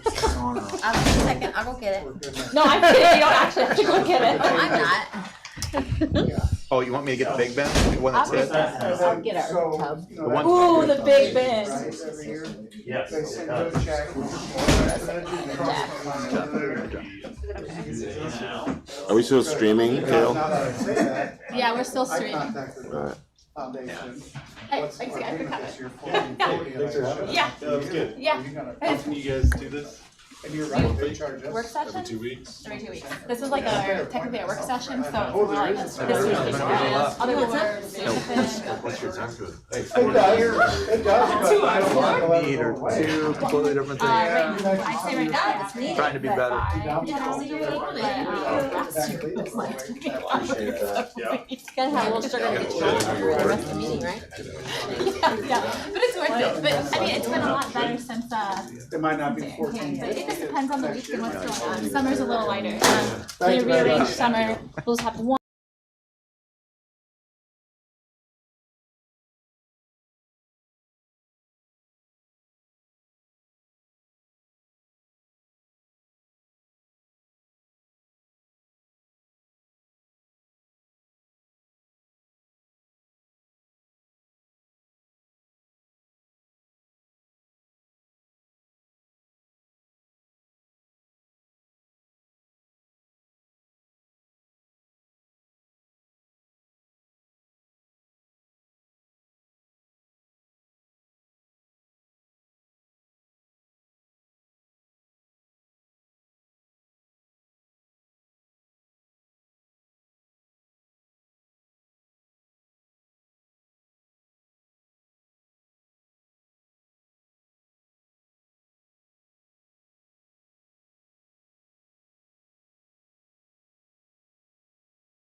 Okay, we'll go ahead and move into the other portion of our work session tonight then. So we'll have a different, I'll call this portion of the meeting to order. Lori, have to do a roll call again. Here. Casey. Here. Rick. Here. Allison. Here. Mick. Here. Gabe. Here. Brady. Here. Okay, can I get a motion to approve this agenda? So moved. Second. All those in favor? Aye. Aye. Any opposed? Agenda is approved. So tonight, again, nothing's voting. These are not action items. These are just discussions. The first one up is the accessibility for board meetings, given the change in federal interpretation of Title 2. Is it 2? 9. Title 9. Okay, got the titles. So we've talked a lot about this, and 2 weeks ago was when we found out we do have a year until we'd actually have to move on this. A year from this upcoming April, so almost 28. 2 full years. Almost 2 full years. Title 2 was correct. Title 2 is correct? I thought you said that last time, but okay. Cool. So I think so we have 2 years to before we be held accountable, essentially. And there's a lot of unknowns from legal kind of how this will play out. Will it actually be 2 years? Will they defer it longer? My thought is that will there be grants eventually or funding for this? But this is what this portion of me is to talk about. If we want to move forward with a change for the next year, we would need to vote on it in 2 weeks. So I'm opening the floor for discussion. Nick, I see you looking around. Yeah, I think we keep doing it as long as it makes sense. It is despite its issues with the regs, it's still a benefit to the public and to our community. So I would like to keep broadcasting them and posting them at least until June 30th of 2027. Okay. Helpful feedback to others? I just think there's gonna be so many more things affected than just us. Like I mentioned the last time, huddle and any of the game, like this is not gonna just be a CCA thing. This is gonna be a everybody thing. So as long as we can continue to do it, just like Nick said, not that I like kicking the can down the road, but this just seems like there's gonna be way more things that are gonna need to get sorted out above us. But That was the guidance from legal. That was the guidance. I had a response from ISB on Tuesday. They finally, because they working through legal as well. again, everybody's like focused on different things. Like there's certain districts only working on website. We're fortunate we have Lori and Kale who are on this. Like for example, Kale reached out. We're going to be putting together, I'll call it a digital compliance team, starting right away. I mean, end of the June, Kale's identified Kale, Lori, Mark, Christine, and Kayla, and then Rob. One of my guys as well. Rob, so there's going to be a team, and they're going to work through all of the things Abdurrahman and I have talked about. Like, hey, I mean, he asked a good question. We've really focused on. I brought to you the board because the streaming. When of course when I got those numbers, I'm like, oh my goodness, is that a good use of taxpayer dollars to spend that amount? I would say no, but again, now we have an extra year to get that figured out. But all of the things from caption videos, multimedia, accessible learning, management systems, digital curriculum, all of everything, not just that team. I'm excited about the work they're going to be able to do. Again, they're going to a conference specific to that here at the end of the month. I'm hopeful. Kale, you believe, and I think there was something in that email that the iTech conference, which is like the tech conference, like the board con, but for techies in the district, it's going to be a strand specifically for that. So it'd be great to send that team. That way we're not being reactive, we're being proactive wherever we can. I'm excited about the direction. So I'm confident we'll know a lot more in a year. If the price point is still where it's at, my recommendation will be not to do it, but it will also impact a lot more than live streaming for a variety of reasons. There's just a lot of costs that's going to be affiliated with it. So Yeah, same. I mean, echo everybody's. I like the accessibility that we provide our community, and times change. People get a little busy. It's awesome. I mean, it's great. You can park at your kids' soccer practice and whip out your phone and listen to it, and pick them up when you're done without having to travel all the way out here. So that portion of it, I think it's definitely needed. But when we get to a point where, yep, this is, if we want to continue doing this, this is the price that is set, then I'll bring it to the board. Yep, You guys will be able to make a decision as a board on it. And we need to continue to be vocal about it and make sure everybody Yeah. understands why we're having to make that decision. Yeah. And where that decision came from, and so that they can make those, they can also be vocal to their legislators, as we should be as well. Yeah, I'd echo that and just say, like, I think it's good that, one, you're forming that team, two, we're having the discussion now. I'm sure there's gonna be places out there, however this rolls out, that may not, and they could be in the boat where it's like, oh, we're shutting off the live stream tomorrow because of this, sorry, where now we're having these discussions, so, like you said, people know and continue to educate them about this and why. We have two strong, between Kel and Lori, we have two strong people that I'm really confident we will get where we need to be based on us being fiscally responsible at the same time. So yeah. I'm confident we'll continue to improve and prepare like we're gonna be compliant when we get to April of 2028, knowing we're only gonna be able to go so far until we find out the funding. So. And my hope, like I said at the last meeting, is if we have to shut it down, we have alternatives that are not cost exorbitant. I think we talked about board summaries. I know the minutes are posted on after the meeting, but AI transcripts. yeah, I mean, IASB. I thought back about one of the BardCon.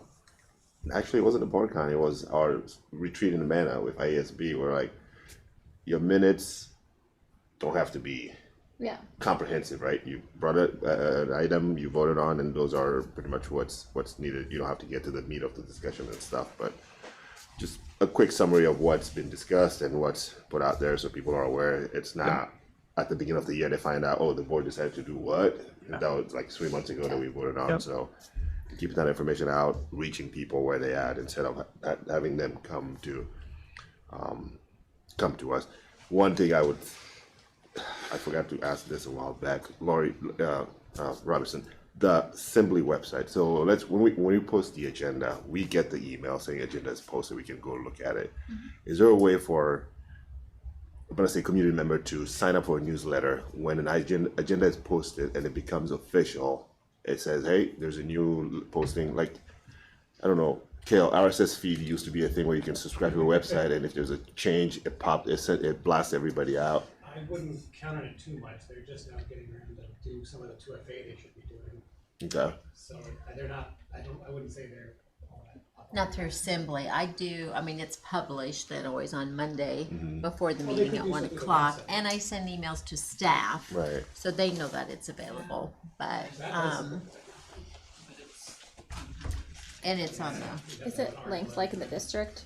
website. Weekly emails in the district? What's that? Does it get linked or pushed out like through our app? No. One of those things where if a meeting is posted or the agenda is official, it would pop up a notification through the app and say, hey, there's a board meeting coming up Wednesday, here's the agenda, you can look at it. That would be one thing that, It's something we could put as an enhancement. Yeah. You know, to Assembly if they have a way of just like making it a public notification. yeah. At this point, I don't think it's available, but again, you know, they're always looking for new ideas and ways to enhance their program too, We had a so. booth at BoardCon, so next, Yeah, when we go to we can. BoardCon, I'll stop by and. There you plug go, it in. stop by, Yeah. it's Ritter Fair, yep. Yeah, Talk that's a good with, idea. um, 'Cause Mark. A lot of city councils, Yes. that I get, as soon as they post their agendas or their minutes, I Get an email? Yeah. I appreciate it. So it's whatever system they're using. Kinda like a notification of something. Yeah, just a notification that there's an agenda posted. I also like the idea of keeping it open and transparent. I will say though, it's not necessarily accessibility related, but I was thinking about when we went to this too, I was like, the one spot I was like, oh, I wouldn't mind if that wasn't live streamed is work sessions. And the reason why is not because I don't want transparency, and I'm not saying we should do it for this, but I do think there are times where we as a board are talking about ideas or potential things, and then we're going through 5 options, but somehow a misperception gets out in the district that a decision is made, and it ends up causing a lot of issue. And I do miss having a time to sit down with, as a board, and be able to have very open conversations without thinking about, well, when I say this, is it going to be perceived this way by somebody, or on YouTube, will it be rewatched, and will this clip get taken and misused? And so it's not accessibility related, right? I just had never thought about it, and I'm not saying that's something we need to vote on, but it's something that maybe when we do our reset even, we just start to think about, like, if next year we're going to keep up accessibility, do we want it for all of our functions? Like, we don't do it for retreats when we have those, right? We don't live stream that, but that's a gathering. Our work sessions falling in a different, and maybe it's harder, maybe it's, I feel it more because I get to bring up the discussions that can be controversial. So it's me talking about things a lot. So the work sessions are open meeting law Yeah, they're open meetings, so people Okay. could still come. Oh, but, okay. But I feel like we bring up topics that are things that we, like tonight, we'll talk about attendance boundary, Yeah. right? And that's something that we need to discuss to decide whether or So not we're We gonna. could shut it off tonight for work sessions, because it still Right. meets open meeting laws. It Yeah, still meets people could still those- come, but because they're recorded and posted, Then- okay, thank I've you. certainly had things come to my attention before from work sessions where something was us just talking about a potential pathway, and then it got misconstrued as that's what we're doing, which those decisions are only made at meetings, right? And the work sessions is supposed to be to spitball and talk about the various things. Okay, thank you. And workshop it. But again, that might just be because, again, I have to bring up the topics and then I get more of the emails afterwards, and I will keep doing that if we want to keep doing that. But it was the first time I thought about it. I just assume we will forever be live streaming everything. And there's nothing in board policy. You go to the website, it's, we, as a board, Yeah. have the right to, we have to let people know if it's not gonna be live streamed. Yeah. So, And I think for meetings, I do like it a lot. I think transparency is important. And then, everything we talk about at work sessions is what gets voted on, and we still have a discussion at that time. But what I'm hearing is that it's not something we are going to vote on in 2 weeks. We're not changing the policy at this time. And we don't have to put that on the calendar, on the agenda for 2 weeks from now. Is that, we're not officially voting on this, but I'm seeing head nods. Yep. Okay. Well, Yeah. yes. and we'll keep the specific, this is gonna end up with the digital compliance team. What I would hope is maybe quarterly, get updates. Perfect. And we have Kale here, we have Lori here.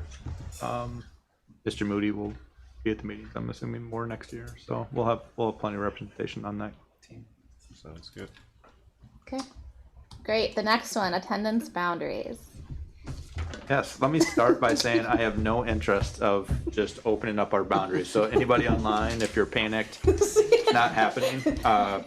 I've said in these and board meetings and work sessions all year that the next time I really want to go down the road to adjusting any of our boundaries specific to our schools would be when we get to a point when one of our buildings, it's just too big. And really, when you look at RSP numbers, that will come eventually if enrollment numbers go at the pace that they're supposed to be. Probably around 2030, we'd be at that point. But it's really specific to when the middle school gets at that 90+%, which they're not at.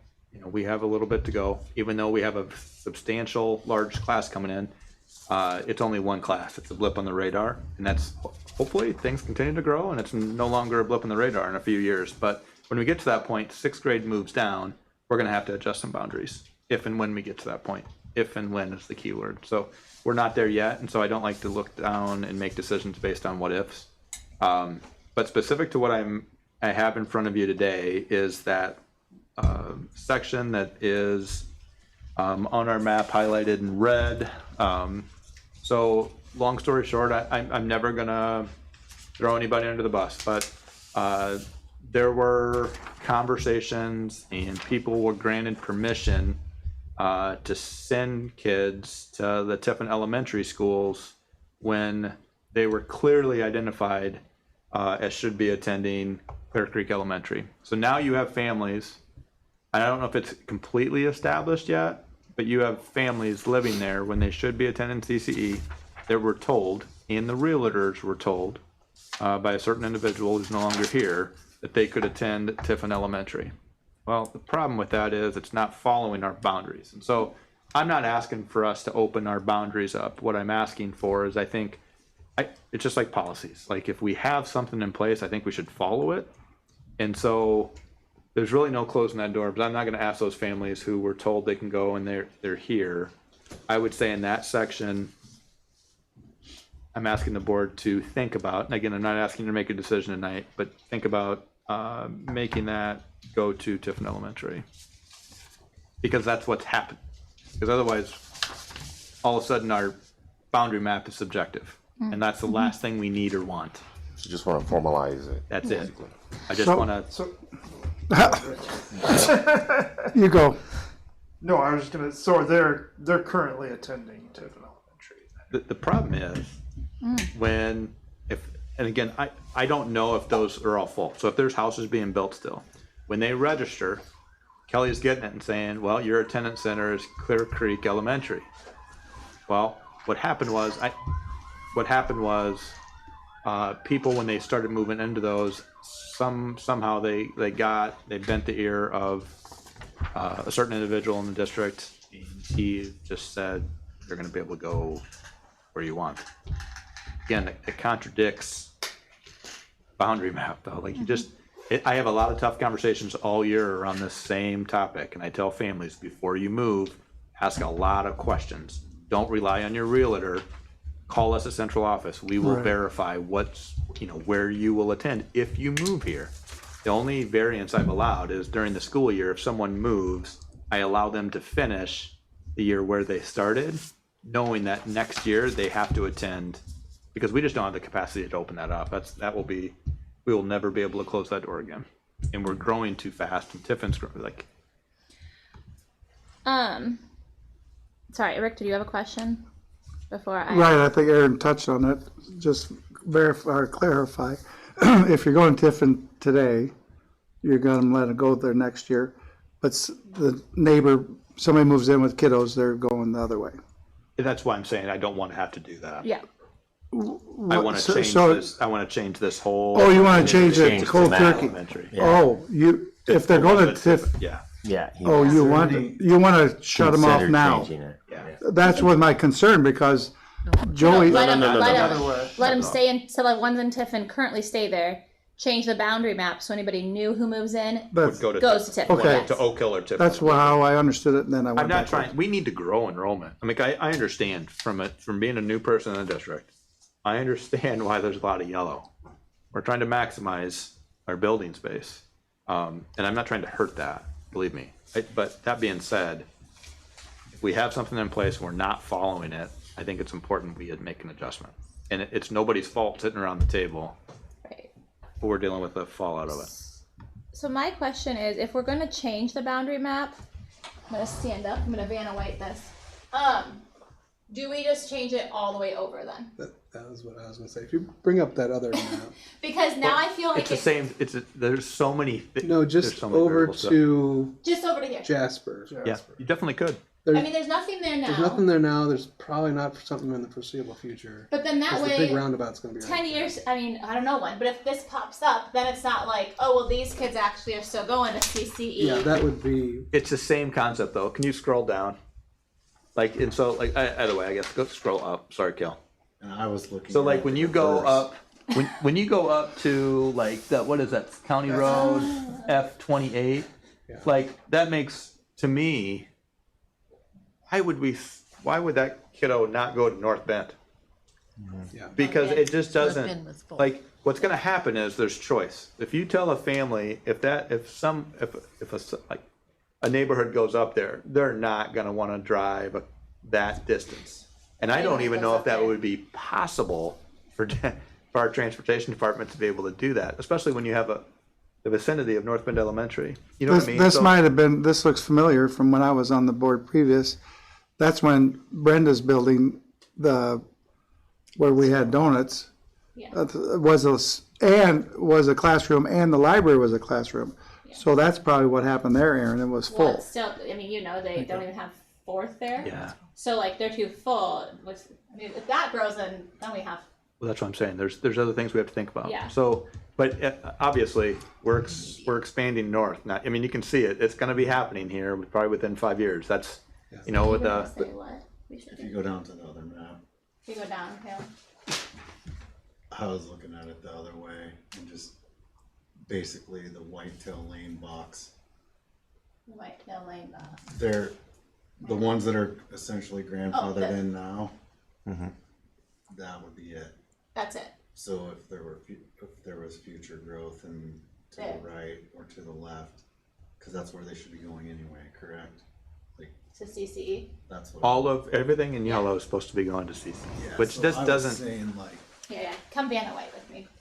you just make the blue go like that. Oh, 'Cause that's where they are just currently, this. and that's what we've allowed essentially via whatever he told them. But then if there's houses built right across the street, you're going to send them all the way out to Oxford, around this group that goes to Tiffin. That's why we did the box, like, because it's not that we're not growing. Like, that's all going to be.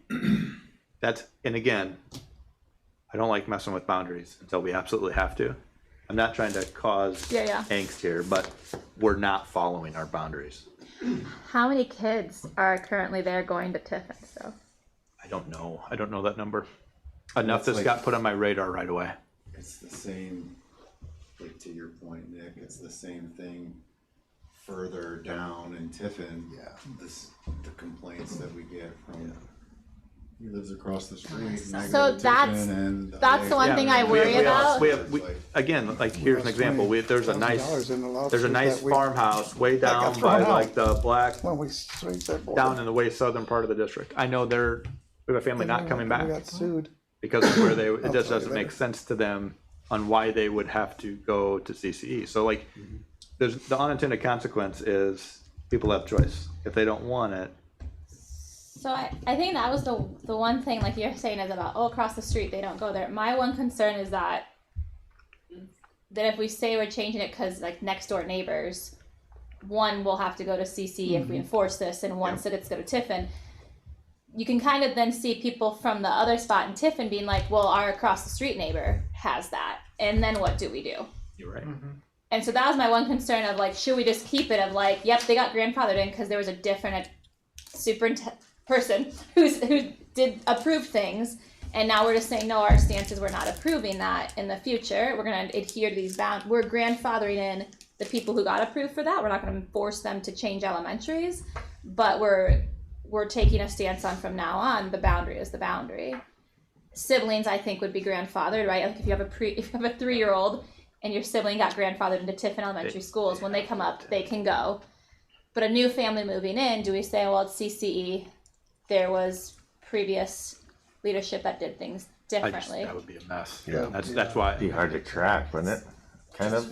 This started too, because I work with Johnson County, they create our boundary map for us where people put they enter their address into our website and so they change our boundaries. He reached out, Lori, are there any updates? And I thought this is the time to bring this up because I know this is happening. So what you're saying is that they're gonna have to get really pinpoint on the house lots because when they enter in their address, that's the school it tells them they go to. Well, how do we do that with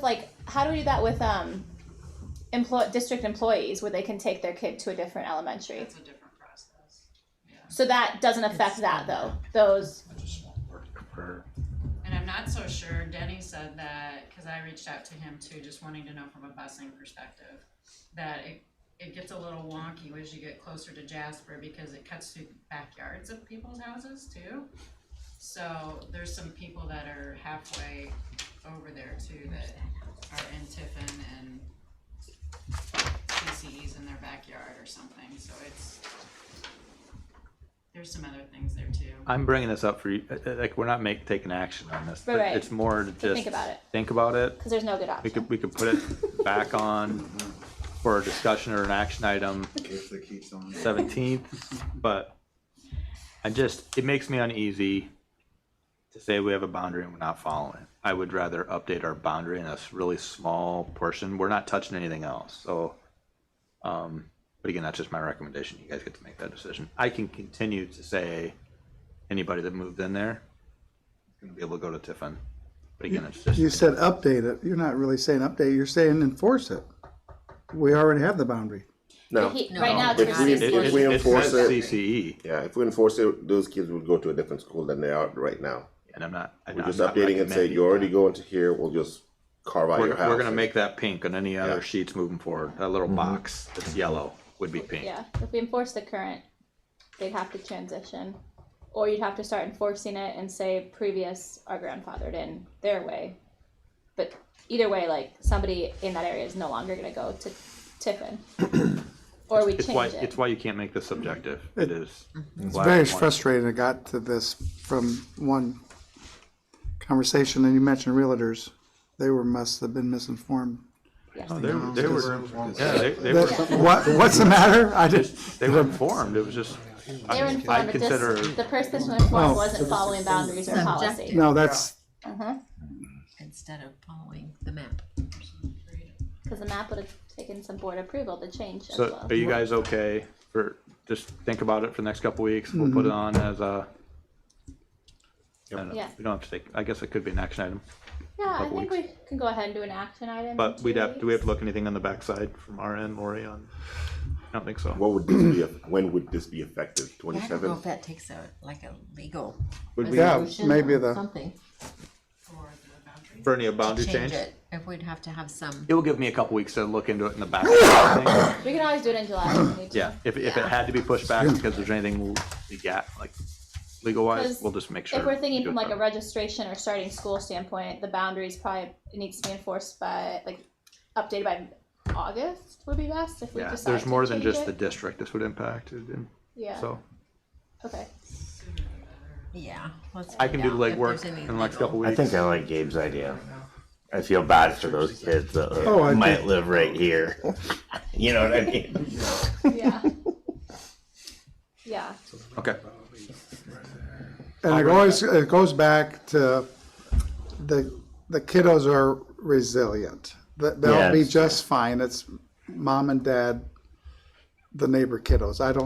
Once the kids get to Oxford, they'll be happy. Yeah, they would. You know, Most definitely. I don't It's doubt the- that one bit. And the kids that are across the street At goes least that's to a straight line. That's Tiffin. true. I know. They would love CC, Going around. but it's just a matter of I'm not going to ask a family now. That's Yeah. moved in Right. Yeah. to say, hey, yeah, thanks, but now we're moving you. Then it's clear. We had No, a boardroom full of people when we made that decision at Deerview and split between Yes. Tiffin and CCE. And I will say, It's many a of them comment. said it was but they love it. I've talked to some who Yep. like, Been we there, absolutely yeah. love it. Same thing. I mean, we have people obviously going even further across the district for Amana, and they love it because that's one thing we as a district I think don't talk about enough. We have options for the environment that you can have your kids in elementary school in. So that's helpful. Okay, any other comments on that? No. All right, who wants to do the honors? Motion to adjourn. Second. All those in favor? Aye. We are adjourned.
you.